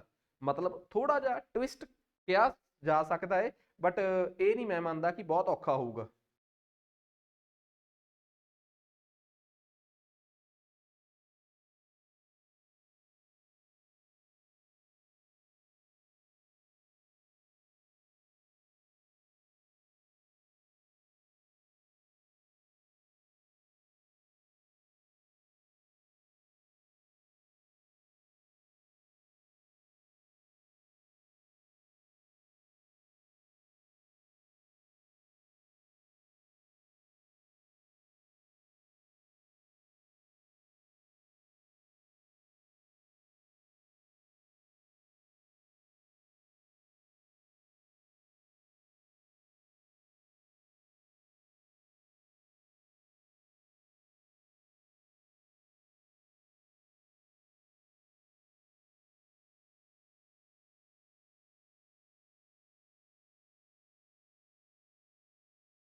ਹਾਂਜੀ, ਦੇਖੋ ਸਭ ਤੋਂ ਪਹਿਲੀ ਗੱਲ ਇਹ ਆ, ਉਹਨਾਂ ਨੇ ਆਪਾਂ ਨੂੰ ਇੱਕ ਗੱਲ ਕਹੀ ਹੈ ਕਿ ਸਵਿਟਜ਼ਰਲੈਂਡ ਜਾਣ ਵਾਲੇ ਕਿੰਨੇ % ਟੂਰਿਸਟ ਆ? 25%। ਪਹਿਲੀ ਗੱਲ ਤੁਹਾਨੂੰ ਕਿਸੇ ਨੇ ਕਿਹਾ ਕਿ ਬਾਕੀ ਦੇਸ਼ਾਂ 'ਚ ਗਏ ਕਿੰਨੇ % ਆ? ਪਲੀਜ਼ ਇਹ ਦੱਸੋ, ਬਾਕੀ ਦੇਸ਼ਾਂ ਦੇ ਵਿੱਚ ਟੂਰਿਸਟ ਗਏ ਕਿੰਨੇ % ਆ? 20%। ਉਸ 20% ਚੋਂ ਵੀ 25% ਟੂਰਿਸਟ ਕਿਹਦੇ 'ਚ ਚਲੇ ਗਏ? ਸਵਿਟਜ਼ਰਲੈਂਡ 'ਚ। ਹੁਣ ਮੰਨ ਲਓ, ਸਪੋਜ਼ ਕਰਦੇ ਹਾਂ ਆਪਾਂ, ਸਾਨੂੰ ਕਿਸੇ ਨੇ ਕਹਿਤਾ ਕਿ ਟੋਟਲ ਟੂਰਿਸਟ ਕਿੰਨੇ ਆ ਜੀ? X ਦਾ ਕਿੰਨੇ % ਦੂਜੇ ਦੇਸ਼ਾਂ 'ਚ ਗਏ ਆ? 20%। X ਦਾ 20%, ਆਹੀ ਆ। ਜਦੋਂ ਕੋਈ ਮੈਨੂੰ ਇਹ ਕਵੇ ਕਿ X ਦਾ ਕਿੰਨੇ % ਦੂਜੇ ਦੇਸ਼ਾਂ 'ਚ ਗਏ ਆ? 20%। ਉਸ ਦਾ ਵੀ ਅੱਗੇ ਕਿੰਨੇ % ਸਵਿਟਜ਼ਰਲੈਂਡ 'ਚ ਗਏ ਆ? 20 ਦਾ ਵੀ 25%। ਹੁਣ ਮੰਨ ਕੇ ਚੱਲੋ, ਇਹਦਾ ਮਤਲਬ ਇਹ ਸੀਗਾ ਕਿ 100 ਦੇ ਵਿੱਚੋਂ 20 ਸਟੂਡੈਂਟ, 100 ਦੇ ਵਿੱਚੋਂ ਕਿੰਨੇ? 20 ਅਦਰ ਦੇਸ਼ਾਂ 'ਚ ਗਏ ਆ। ਇਸ 20 ਦਾ ਵੀ 25% ਸਵਿਟਜ਼ਰਲੈਂਡ 'ਚ ਗਏ ਆ। ਮੰਨ ਲਓ ਜੇ ਕੁੱਲ ਆਬਾਦੀ ਘੁੰਮਣ ਵਾਲਿਆਂ ਦੀ 100 ਆ, 100 ਚੋਂ 20 ਗਏ ਆ ਅਦਰ ਦੇਸ਼, ਉਹ ਕਹਿੰਦਾ ਇਹਨਾਂ 20 ਚੋਂ ਵੀ 25%, ਚੌਥਾ ਹਿੱਸਾ ਤਾਂ ਸਵਿਟਜ਼ਰਲੈਂਡ ਹੀ ਚਲੇ ਗਏ। ਤਾਂ ਦੱਸੋ ਕਿ 20 ਦਾ ਚੌਥਾ ਹਿੱਸਾ ਕਿੰਨਾ ਹੁੰਦਾ ਹੈ? 5। ਇਹਦਾ ਮਤਲਬ ਟੈਕਨੀਕਲੀ ਜੇ ਕੋਈ ਮੈਨੂੰ ਕਵੇ ਕਿ ਸਰ ਆ ਜਿਹੜਾ ਅਦਰਸ ਵਾਲਾ 20% ਆ, ਇਹਦੇ ਚੋਂ ਕੱਲਾ ਸਵਿਟਜ਼ਰਲੈਂਡ ਕੱਢਣਾ ਹੋਵੇ ਤਾਂ ਕਿੰਨੇ % ਆਊਗਾ ਭਲਾ? 5%। 100 ਦਾ 20% ਤੇ ਉਸ 20 ਦਾ ਵੀ ਅੱਗੇ ਕਿੰਨੇ %? 25%। ਤਾਂ 20 ਦਾ ਚੌਥਾ ਹਿੱਸਾ ਕੀ ਆਊਗਾ? 5। ਲਓ ਜੀ, ਜੇ ਕੋਈ ਮੈਨੂੰ ਕਵੇ ਸਰ ਮੈਨੂੰ ਪੂਰੇ ਚੱਕਰ 'ਚ ਸਮਝ ਆ ਗਿਆ ਕਿ ਪੂਰੇ ਗੋਲੇ 'ਚ ਸਵਿਟਜ਼ਰਲੈਂਡ ਜਾਣ ਵਾਲੇ ਕਿੰਨੇ ਆ? 5%। ਕਿਉਂਕਿ ਅਦਰਸ ਦਾ ਚੌਥਾ ਹਿੱਸਾ ਤਾਂ ਸਵਿਟਜ਼ਰਲੈਂਡ ਗਏ ਆ। 25% ਕਿੰਨਵਾਂ ਹਿੱਸਾ ਹੁੰਦਾ ਭਲਾ? ਚੌਥਾ। ਤੇ 20% ਚੋਂ ਦਾ ਚੌਥਾ ਹਿੱਸਾ ਕਿੰਨਾ ਹੋਊਗਾ? 5%। ਯਾਰ 20% ਦਾ 25% ਜਾਂ ਚੌਥਾ ਹਿੱਸਾ, 25% ਨੂੰ ਤੁਸੀਂ ਆਪਣੇ ਹਿਸਾਬ ਨਾਲ ਕਹਿ ਸਕਦੇ ਹੋ ਕਿ ਚੌਥਾ ਹਿੱਸਾ ਹੈ। ਤਾਂ 20% ਦਾ ਚੌਥਾ ਹਿੱਸਾ ਕਿੰਨਾ ਹੋਊਗਾ? 5%। ਇਹਦਾ ਮਤਲਬ 5% ਲੋਕ ਕਿੱਥੇ ਗਏ ਆ? ਕੀ ਨਾਮ ਆ? ਸਵਿਟਜ਼ਰਲੈਂਡ। ਇਟ ਮੀਨਸ ਜੇ ਤੁਸੀਂ ਟੋਟਲ ਚੋਂ ਕੱਢਣਾ ਚਾਹੋ ਤਾਂ ਪਤਾ ਲੱਗ ਗਿਆ ਜੀ, ਟੋਟਲ ਦਾ 5% ਸਵਿਟਜ਼ਰਲੈਂਡ ਗਏ ਆ। ਹੁਣ ਸਵਿਟਜ਼ਰਲੈਂਡ ਦੇ ਅੰਕੜੇ ਕੀ ਕਹਿੰਦੇ ਆ ਕਿ ਉੱਥੇ ਕਿੰਨੇ ਲੋਕ ਗਏ ਆ 25 ਲੱਖ। ਇਹਦਾ ਮਤਲਬ ਜੇ ਕੋਈ ਮੈਨੂੰ ਕਹੇ ਕਿ ਸਰ ਟੋਟਲ ਲੋਕ ਘੁੰਮਣ ਗਏ ਆ x ਦਾ 5% ਸਵਿਟਜ਼ਰਲੈਂਡ ਗਏ ਆ, ਤੁਸੀਂ ਕਹੋਗੇ ਸਰ ਪੇਪਰਸ ਤਾਂ ਲਿਖਿਆ ਹੋਇਆ ਸੀਗਾ ਕਿ 25% ਗਏ ਆ। 25% ਗਏ ਆ ਅਦਰਸ ਦਾ, ਕਿ ਜਿਹੜੇ ਬਾਕੀ ਵਾਧੂ ਦੇਸ਼ਾਂ 'ਚ ਗਏ ਆ ਉਹ ਵੀ ਉਹਨਾਂ ਦਾ 25% ਸਵਿਟਜ਼ਰਲੈਂਡ ਗਏ ਆ। ਜਿਹੜੇ ਬਾਕੀ ਦੇਸ਼ਾਂ 'ਚ ਗਏ ਆ ਉਹ ਤੇ ਆਪ 20% ਆ। ਉਸ 20% ਦਾ ਵੀ ਅੱਗੇ 25% ਕੱਢਣਾ ਪਿਆ। ਜੇ ਕੋਈ ਮੈਨੂੰ ਕਹਿ ਦੇ ਕਿ ਸਵਿਟਜ਼ਰਲੈਂਡ ਜਾਣ ਵਾਲੇ ਅਦਰਸ ਦੇ ਵਿੱਚੋਂ ਸਿਰਫ 10% ਨੇ, ਤਾਂ ਮੈਂ 20 ਦਾ ਵੀ ਅੱਗੇ ਕਿੰਨੇ ਪਰਸੈਂਟ ਕਰਦਾ 10% ਕਰਦਾ, ਤੇ ਹੱਦ ਕਿੰਨਾ ਰਹਿ ਜਾਂਦਾ 2%। ਹੁਣ ਮੈਨੂੰ ਕਹਿ ਰਹੇ ਹੋ ਕਿ ਉਸ 20 ਦੇ ਵਿੱਚੋਂ 25% ਸਵਿਟਜ਼ਰਲੈਂਡ ਗਏ ਆ, ਤਾਂ 20 ਦਾ ਮੈਂ 25% ਕੀਤਾ, ਉਹ ਆ ਗਿਆ 5%, ਚੌਥਾ ਹਿੱਸਾ ਕਰਤਾ 20 ਦਾ। ਤਾਂ ਮੈਨੂੰ ਟੈਕਨੀਕਲੀ ਪਤਾ ਲੱਗਿਆ ਕਿ ਕੁੱਲ ਟੂਰਿਸਟ ਦੇ ਵਿੱਚੋਂ ਕੇਵਲ 5% ਲੋਕ ਹੀ ਕਿੱਥੇ ਗਏ ਆ ਸਵਿਟਜ਼ਰਲੈਂਡ। ਤਾਂ ਟੋਟਲ ਦਾ 5% ਸਵਿਟਜ਼ਰਲੈਂਡ ਗਏ ਆ, ਤੇ ਸਵਾਲ ਦੀ ਜ਼ਰੂਰਤ ਦੇ ਮੁਤਾਬਕ ਕਿੰਨੇ ਦਿੱਤੇ ਹੋਏ ਆ, ਕਿੰਨੇ ਦਿੱਤੇ ਆ 25। ਸਵਾਲ ਦੀ ਜ਼ਰੂਰਤ ਦੇ ਮੁਤਾਬਕ ਇਹ ਦੇ ਰੱਖੇ ਆ 25, ਤਾਂ x ਗੁਣਾ x ਬਰਾਬਰ ਹੈ 25/5 ਇੰਟੂ 100। ਆ ਦੱਸੋ ਜੀ ਗੱਲ ਸਮਝ ਆ ਗਈ? 25/5 ਇੰਟੂ 100, ਇਹਦੇ ਨਾਲ 5 ਕੱਟਿਆ ਗਿਆ ਤੇ ਕਿੰਨਾ ਆਨਸਰ ਆ ਗਿਆ ਆਪਣੇ ਕੋਲ x 500। ਇਹਦਾ ਮਤਲਬ ਜੇ ਆ 25 ਲੱਖ ਸੀ ਤੇ ਟੋਟਲ ਆਬਾਦੀ ਕਿੰਨੀ ਹੋ ਗਈ ਭਲਾ 500 ਲੱਖ। 500 ਲੱਖ ਜਾਂ ਜੋ ਮਰਜ਼ੀ ਕਹੀ ਜਾਓ 500, ਮਤਲਬ ਜੇ ਆ 25 ਸੀ ਤੇ x ਕਿੰਨਾ ਆ ਗਿਆ 500। ਹੁਣ ਮੈਨੂੰ ਪਤਾ ਲੱਗ ਗਿਆ ਕਿ ਟੋਟਲ ਬੰਦੇ 500 ਸੀਗੇ, 500 ਕਹਿ ਲਓ ਜਾਂ 500 ਲੱਖ ਕਹਿ ਲਓ, ਮੈਨੂੰ ਨਹੀਂ ਪਤਾ ਕੀ ਹੈ। ਹੁਣ ਇੱਕ ਪਾਸੇ ਆਪਾਂ ਨੂੰ ਜੇ ਕੋਈ ਮੈਨੂੰ ਇਹ ਵੀ ਕਹਿ ਦੇ ਨਾ ਕਿ ਯੂਕੇ ਜਾਣ ਵਾਲੇ ਕਿੰਨੇ ਆ, ਤਾਂ ਇਸ 500 ਦਾ ਕਿੰਨੇ ਪਰਸੈਂਟ ਕੱਢੂੰਗਾ 10%। ਕੋਈ ਮੈਨੂੰ ਕਹਿ ਦੇ USA ਜਾਣ ਵਾਲੇ ਕਿੰਨੇ ਆ, ਇਸ 500 ਦਾ ਕਿੰਨੇ ਪਰਸੈਂਟ ਕੱਢੂੰਗਾ 40%। ਕੋਈ ਮੈਨੂੰ ਕਹਿ ਦੇ ਇਸ 500 ਦੇ ਵਿੱਚੋਂ ਕਿੰਨੀ ਆਬਾਦੀ 50 ਤੋਂ ਉੱਪਰ ਵਾਲਿਆਂ ਦੀ ਆ, ਤਾਂ ਮੈਂ ਕਹੂੰਗਾ 500 ਦਾ 50% ਕਿੰਨਾ ਆ ਗਿਆ 250। ਕਿਉਂਕਿ ਹੁਣ ਮੈਨੂੰ ਆਹ ਨੰਬਰ ਪਤਾ ਲੱਗ ਗਿਆ ਕਿ ਇਹ 500 ਆ, ਇਹ ਇੱਧਰ ਵਾਸਤੇ ਵੀ ਚੱਲਣਾ ਹੈ ਤੇ ਇਹ ਨੰਬਰ ਇੱਧਰ ਲਈ ਵੀ ਚੱਲਣਾ ਹੈ। ਉਹਨਾਂ ਨੇ ਕਿਹੜੀ ਆਬਾਦੀ ਦੀ ਪਹਿਚਾਣ ਕਰਨ ਨੂੰ ਕਹੀ ਸੀ 30 ਤੋਂ 39 ਸਾਲ ਵਾਲੀ, ਉਹ ਕਿੰਨੇ ਪਰਸੈਂਟ ਆ 15। ਦੱਸੋ ਕਿ 500 ਦਾ 15% ਕਿੰਨਾ ਹੁੰਦਾ ਹੈ 150 ਕਿੰਨਾ 75 ਕਿੰਨਾ ਹੁੰਦਾ ਹੈ 75। ਤਾਂ ਆਪਣੇ ਕੋਲ ਆ ਗਈ 75 ਆਨਸਰ। 75 ਦੇ ਮਗਰ ਲੱਖ ਤਾਂ ਪਿਆ ਹੋਇਆ ਕਿਉਂਕਿ ਸਾਰੇ ਸਵਾਲ 'ਚ ਲੱਖ ਤੁਰਿਆ ਆਉਂਦਾ ਸੀਗਾ। ਸੋ ਸਭ ਤੋਂ ਪਹਿਲਾਂ ਤਾਂ ਇਸ ਸਵਾਲ 'ਚ ਜਿਹੜੀ ਚੀਜ਼ ਮੈਨੂੰ ਲੱਗੀ ਕਿ ਸਭ ਤੋਂ ਵੱਧ ਔਖੀ ਆ ਉਹ ਇਹ ਆ, ਉਹ ਕਹਿੰਦਾ ਬਚੇ ਹੋਏ ਦੇਸ਼ਾਂ 'ਚੋਂ 25% ਸਵਿਟਜ਼ਰਲੈਂਡ ਗਏ ਆ। ਇੱਕ ਆਮ ਸਟੂਡੈਂਟ ਇਹ ਲਿਖ ਸਕਦਾ ਹੈ ਕਿ x ਦਾ 25% ਬਰਾਬਰ ਹੈ 25 ਲੱਖ।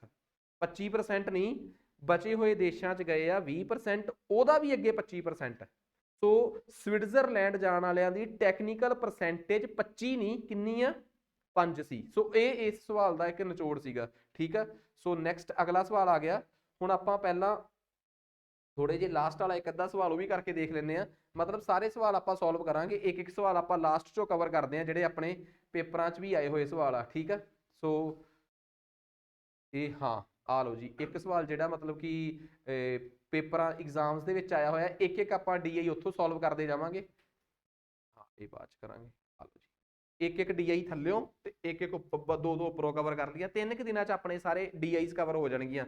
ਲਓ ਜੀ ਆਹ ਸਵਾਲ ਕਰੋ PCS 2020 ਦਾ। ਇੱਕ ਇੱਕ ਸਵਾਲ ਤੇ ਆਪਾਂ ਨੂੰ ਪ੍ਰੀਵੀਅਸ ਈਅਰ 'ਚੋਂ ਕਰਨੇ ਪੈਣਗੇ। 10,000 ਕੈਂਡੀਡੇਟ 5 ਵੱਖ-ਵੱਖ ਸ਼ਹਿਰ ਅਹਿਮਦਾਬਾਦ, ਬੰਗਲੌਰ, ਚੰਡੀਗੜ੍ਹ, ਦਿੱਲੀ ਤੇ ਕਾਨਪੁਰ ਤੋਂ ਪੇਪਰ ਦੇਣ ਗਏ। ਅਮੰਗ ਦੀ ਕੈਂਡੀਡੇਟਸ ਉਮੀਦਵਾਰਾਂ ਦੇ ਵਿੱਚੋਂ 6,000 ਉਮੀਦਵਾਰਾਂ ਨੇ ਪੇਪਰ ਪਾਸ ਕੀਤਾ ਤੇ ਡਾਟਾ ਆ ਦਿੱਤਾ ਹੋਇਆ ਤੁਹਾਨੂੰ। ਠੀਕ ਆ, ਜਿਹਨੂੰ ਡਾਟਾ ਨਹੀਂ ਦਿਸ ਰਿਹਾ ਉਹ ਮੈਂ ਤੁਹਾਨੂੰ ਦੱਸਦਾ ਕਿ A ਦੇ ਅੱਗੇ ਲਿਖਿਆ ਹੋਇਆ ਹੈ 23%, B ਦੇ ਅੱਗੇ ਲਿਖਿਆ ਹੋਇਆ ਹੈ 38%, C ਦੇ ਅੱਗੇ ਲਿਖਿਆ ਹੋਇਆ ਹੈ 14%, D ਦੇ ਅੱਗੇ ਲਿਖਿਆ ਹੋਇਆ ਹੈ 24% ਤੇ K ਦੇ ਅੱਗੇ ਲਿਖਿਆ ਹੋਇਆ ਹੈ 10%। ਇਹ ਹੈਗਾ ਏ ਇੱਥੇ 10,000 ਆ, 1000 ਨੀਗਾ। ਕੈਂਡੀਡੇਟਸ ਹੂ ਅਪੀਅਰਡ ਫੋਰ ਐਗਜ਼ਾਮ, 10,000 ਬੱਚੇ ਐਗਜ਼ਾਮ 'ਚ ਅਪੀਅਰ ਹੋਏ। ਇਹ ਹੋਏ ਆ ਜੀ ਪਾਸ। ਪਾਸ ਵਾਲੇ ਮੈਨੂੰ ਲੱਗਦਾ ਦੇਸੀ ਰਹੇ ਆ। A ਹੋਏ ਆ 20%, B ਹੋਏ ਆ 25%, C ਹੋਏ ਆ 20%, D ਹੋਏ ਆ 25% ਤੇ K ਹੋਏ ਆ 10%। ਸੋ ਇਹ ਉਹ ਬੱਚੇ ਆ ਜਿਹੜੇ ਪਾਸ ਹੋਏ ਆ। ਠੀਕ ਆ, ਇੱਕ ਵਾਰੀ ਇੱਕ ਜਣਾ ਕੈਲਕੂਲੇਟਰ ਤੇ 29 23 14 24 ਤੇ 10 ਦਾ ਜੋੜ ਕਰਿਓ 100 ਬਣਦਾ। ਫਿਰ ਕਿਤੇ ਕੈਲਕੂਲੇਸ਼ਨ 'ਚ ਨਾ ਗੜਬੜ ਹੋ ਜਾਏ ਆਪਣੀ ਕੋਈ।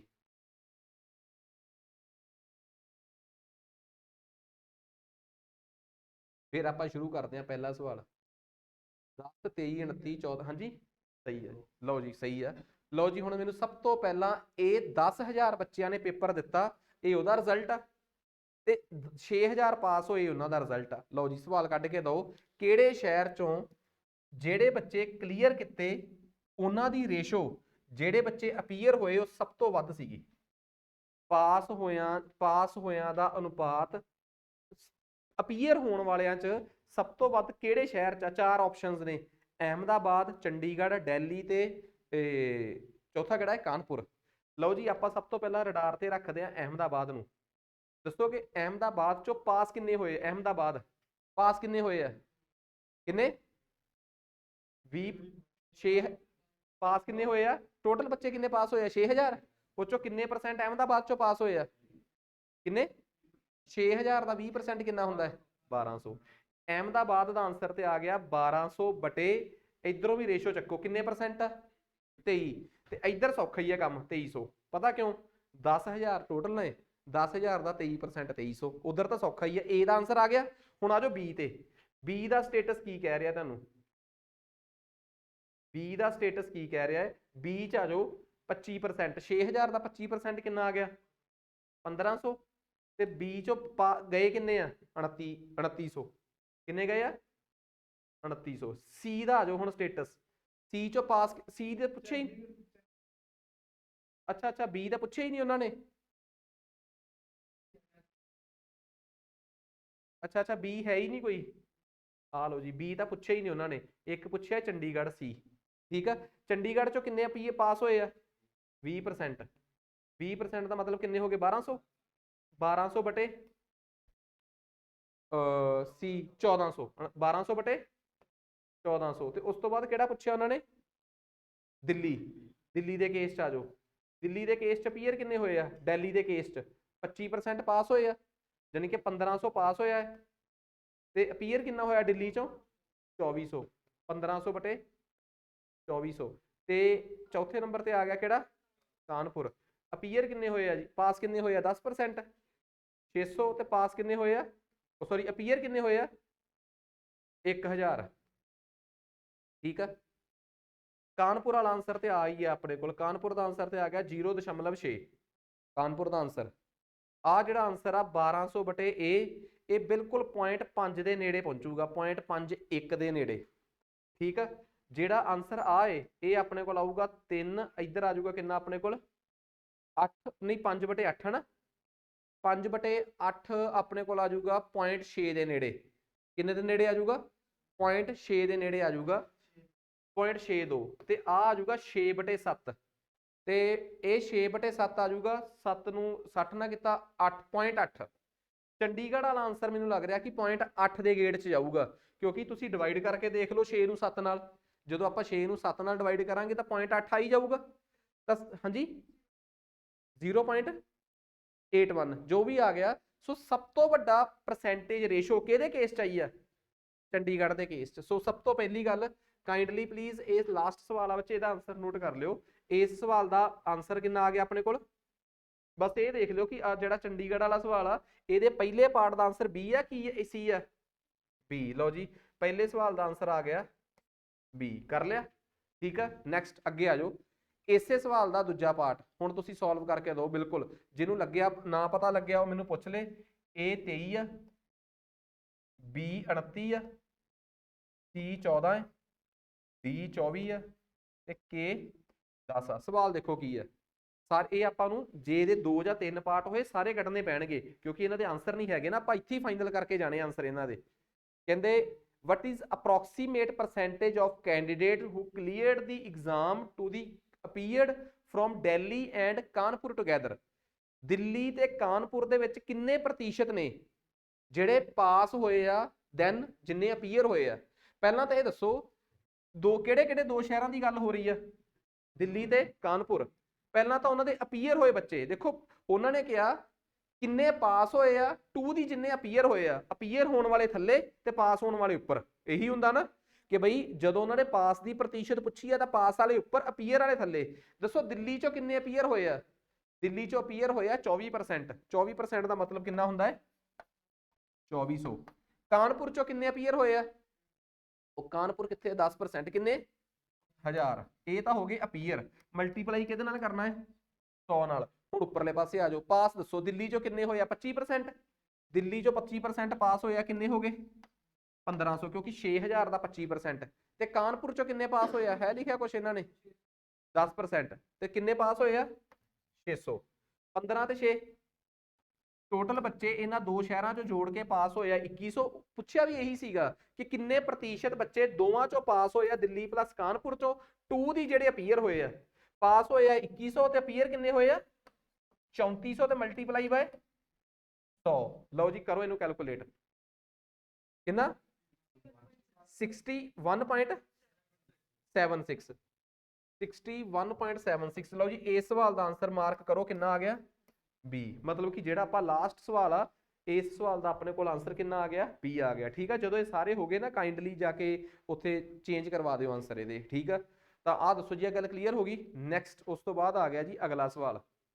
ਤੀਸਰਾ ਸਵਾਲ ਕੀ ਹੈ ਹੁਣ ਦੇਖੋ, ਲਓ ਜੀ ਕਹਿੰਦੇ ਐਗਜ਼ੈਕਟ ਡਿਫਰੈਂਸ ਦੱਸੋ ਕਿੰਨਾ ਹੈ। ਐਗਜ਼ੈਕਟ ਡਿਫਰੈਂਸ ਕਿਹਦੇ ਕਿਹਦੇ ਚ, ਨੰਬਰ ਆਫ ਸਟੂਡੈਂਟਸ ਉਹਨਾਂ ਉਮੀਦਵਾਰਾਂ ਚ ਜਿਨ੍ਹਾਂ ਨੇ ਕਲੀਅਰ ਕੀਤਾ ਹੈ ਅਹਿਮਦਾਬਾਦ ਤੇ ਬੰਗਲੌਰ ਟੁਗੈਦਰ ਚੋਂ, ਤੇ ਜਿਨ੍ਹਾਂ ਨੇ ਨੰਬਰ ਆਫ ਹੂ ਅਪੀਅਰਡ, ਅੱਛਾ ਜਿਨ੍ਹਾਂ ਨੇ ਅਹਿਮਦਾਬਾਦ ਤੇ ਬੰਗਲੌਰ ਦੇ ਵਿੱਚੋਂ ਪੇਪਰ ਕਲੀਅਰ ਕੀਤਾ ਹੈ ਉਹਨਾਂ ਚ, ਤੇ ਜਿਨ੍ਹਾਂ ਨੇ ਦਿੱਲੀ ਤੇ ਚੰਡੀਗੜ੍ਹ ਚੋਂ ਅਪੀਅਰ ਹੋਏ ਆ ਉਹਨਾਂ ਦੇ ਵਿਚਲਾ ਡਿਫਰੈਂਸ। ਕੁਛ ਨਹੀਂਗਾ, ਕਰ ਤਾਂ ਖੱਜਲ ਹੀ ਰਹੇ ਹੋ। ਪਹਿਲਾਂ ਤਾਂ ਤੁਸੀਂ ਦੇਖੋ ਅਹਿਮਦਾਬਾਦ ਤੇ ਬੰਗਲੌਰ ਚੋਂ ਕਲੀਅਰ ਕਿੰਨਿਆਂ ਨੇ ਕੀਤਾ ਹੈ। ਆ ਜਾਓ, ਅਹਿਮਦਾਬਾਦ ਚੋਂ ਕਲੀਅਰ ਕਿੰਨਿਆਂ ਨੇ ਕੀਤਾ 20% ਨੇ। ਕਿੰਨੇ ਹੁੰਦੇ ਆ 20%? 1200। ਅਹਿਮਦਾਬਾਦ ਦੇ ਨਾਲ ਹੋਰ ਕਿਹੜਾ ਸੀਗਾ? ਬੰਗਲੌਰ। ਬੰਗਲੌਰ ਚੋਂ ਕਿੰਨਿਆਂ ਨੇ ਕਲੀਅਰ ਕੀਤਾ ਹੈ? 1500 ਨੇ 25%। ਆ ਲਓ ਜੀ, ਇੱਕ ਪਾਸੇ ਤਾਂ ਮੇਰੇ ਕੋਲ ਵੈਲਿਊ ਆ ਗਈ 2700। ਇਧਰਲੇ ਪਾਸੇ ਆ ਜਾਓ ਹੁਣ, ਦੂਜੇ ਪਾਸੇ ਕਹਿੰਦੇ ਚੰਡੀਗੜ੍ਹ ਤੇ ਦਿੱਲੀ ਚੋਂ ਅਪੀਅਰ ਕਿੰਨੇ ਹੋਏ ਆ। ਚੰਡੀਗੜ੍ਹ ਚੋਂ ਕਿੰਨੇ ਅਪੀਅਰ ਹੋਏ ਆ 1400। ਕਿੰਨੇ? ਤੇ ਦਿੱਲੀ ਚੋਂ ਕਿੰਨੇ ਅਪੀਅਰ ਹੋਏ ਆ 2400। ਕਿੰਨੇ ਹੋ ਗਏ? ਇੱਕ ਪਾਸੇ ਕਹਿੰਦੇ ਦਿੱਲੀ ਤੇ ਚੰਡੀਗੜ੍ਹ ਦੇ ਅਪੀਅਰ ਹੋਏ, ਦੂਜੇ ਪਾਸੇ ਕਹਿੰਦੇ ਅਹਿਮਦਾਬਾਦ ਤੇ ਬੰਗਲੌਰ ਦੇ ਪਾਸ ਹੋਏ। ਇੱਕ ਪਾਸੇ 3800 ਆ, ਇੱਕ ਪਾਸੇ 2700 ਆ। ਇਹਨਾਂ ਦੇ ਵਿੱਚ ਕੀ ਦੱਸਣਾ ਹੈ ਡਿਫਰੈਂਸ ਕਿੰਨਾ ਹੈ? 3800 ਤੇ 2700 ਚ ਡਿਫਰੈਂਸ 1100 ਦਾ ਹੈਗਾ ਆਪਸ਼ਨ ਸੀ ਆਪਸ਼ਨ। ਇਸ ਸਵਾਲ ਦਾ ਜਵਾਬ ਕੀ ਆ ਗਿਆ ਆਪਣੇ ਕੋਲ? ਸੀ ਆਪਸ਼ਨ। ਮਤਲਬ ਸਮਝ ਆ ਰਿਹਾ? ਬਿਲਕੁਲ ਬੇਸਿਕ ਸਵਾਲ ਆ ਜੋ ਇਸ ਵਾਰ ਦੇ ਪੇਪਰਾਂ 'ਚ। ਵੈਸੇ ਇੱਕ ਗੱਲ ਹੋਰ, ਇਹਨਾਂ ਸਵਾਲਾਂ ਨੂੰ ਜੇ ਤੁਸੀਂ ਕਹੋਗੇ ਨਾ ਸਰ ਪੇਪਰ 'ਚ ਬਹਿ ਕੇ ਕਰਨਾ ਬਹੁਤ ਔਖਾ ਹੁੰਦਾ ਹੈ, ਪੇਸ਼ੈਂਸ ਨਹੀਂ ਰਹਿੰਦਾ ਬੰਦਾ। ਉਧਰਲੇ ਪਾਸਿਓਂ ਕਲੀਅਰ ਵਾਲੇ ਪੜ੍ਹਦਾ, ਇੱਧਰ ਵੀ ਕਲੀਅਰ ਵਾਲੇ ਪੜ੍ਹਦਾ, ਆਪਣੇ ਆਪ ਉਹ ਆਪਣੇ ਮਨ 'ਚ ਸਮਝਾ ਆਪਣੇ ਆਪ ਨੂੰ ਕਹਿ ਦਿੰਦਾ ਕਿ ਅੱਛਾ ਉਧਰ ਵੀ ਕਲੀਅਰ ਵਾਲੇ ਇੱਧਰ ਵੀ ਕਲੀਅਰ ਵਾਲੇ ਹੋਣੇ ਆ। ਭੁੱਲ ਜਾਂਦਾ ਕਿ ਉਧਰ ਕਲੀਅਰ ਵਾਲੇ ਪੁੱਛੇ ਆ, ਇੱਧਰ ਅਪੀਅਰ ਵਾਲੇ। ਤੁਸੀਂ ਇਹ ਨਾ ਸਮਝੋ ਕਿ ਇਹ ਸਵਾਲ ਪੇਪਰ 'ਚ ਬਹੁਤ ਸੌਖੇ ਆ, ਇਹ ਬਹੁਤ ਔਖੇ ਸਵਾਲ ਆ। ਅਸਲ 'ਚ ਇਹਨਾਂ ਨੂੰ ਕਹਿੰਦੇ ਆ ਮਾਰਜਨ ਆਫ ਐਰਰ ਵਾਲੇ ਸਵਾਲ। ਇਹ ਕਿੰਨਾ ਦੇ ਗਲਤ ਹੁੰਦੇ ਆ ਭਲਾ? ਜਿਹੜਾ ਬੰਦਾ ਸਬਰ ਨਾਲ ਪੇਪਰ ਨਹੀਂ ਪੜ੍ਹਦਾ, ਉਹ ਬਾਅਦ ਚ ਆ ਕੇ ਦੱਸਦੇ ਫਿਰਦੇ ਹੁੰਦੇ ਸਰ ਉਹ ਗਲਤੀ ਇਹ ਹੋ ਗਈ, ਪੜਿਆ ਹੈ ਨਹੀਂ ਪੂਰਾ, ਉਧਰ ਕਲੀਅਰ ਵਾਲੇ ਸੀ ਇੱਧਰ ਅਪੀਅਰ ਵਾਲੇ ਸੀ, ਉਧਰ ਵੀ ਕਲੀਅਰ ਵਾਲੇ ਜੋੜ ਤੇ ਇੱਧਰੋਂ ਵੀ ਕਲੀਅਰ ਵਾਲੇ ਕੱਢਤੇ, ਡਿਫਰੈਂਸ ਕੱਢਤਾ, ਤੇ ਉਹਨਾਂ ਨੇ ਉਹ ਡਿਫਰੈਂਸ ਵੀ ਵਿੱਚ ਪਾਇਆ ਹੁੰਦਾ ਹੈ। ਸੋ ਇਸ ਕਰਕੇ ਕਾਈਂਡਲੀ ਇਹਨਾਂ ਚੀਜ਼ਾਂ ਨੂੰ ਖਾਸ ਧਿਆਨ ਦਿਓ। ਇੱਕ ਲਾਸਟ ਬਸ 1 ਮਿੰਟ, ਇਹ ਸਵਾਲ ਹੋ ਗਿਆ। ਖੈਰ ਬਾਕੀ ਆਪਾਂ ਅਗਲਾ ਪਾਈ ਚਾਰਟ ਆ ਗਿਆ। ਠੀਕ ਆ, ਅੱਜ ਲਈ ਇੰਨਾ ਹੀ ਬਹੁਤ ਆ। ਸੋ ਆਪਾਂ ਇਹੀ ਕਰਾਂਗੇ, ਆ ਜਿੰਨੇ ਵੀ black and white pie chart ਆ, ਠੀਕ ਆ, ਇਹ ਜਿਹੜੇ ਦੂਜੇ ਸਵਾਲ ਆ ਕਲਰ ਵਾਲੇ ਉਹ ਬੁੱਕ ਦੇ ਆ, ਪੁਰਾਣੀਆਂ ਕਿਤਾਬਾਂ ਦੇ RS ਅਗਰਵਾਲ ਟਾਈਪ ਦੇ, ਇਹ ਪ੍ਰੀਵੀਅਸ ਈਅਰ ਆ। ਤੇ ਆਪਾਂ 2-2 3-3 4-4 ਪਾਈ ਚਾਰਟਸ ਜਿਹੜੇ ਆ ਕਵਰ ਕਰਾਂਗੇ।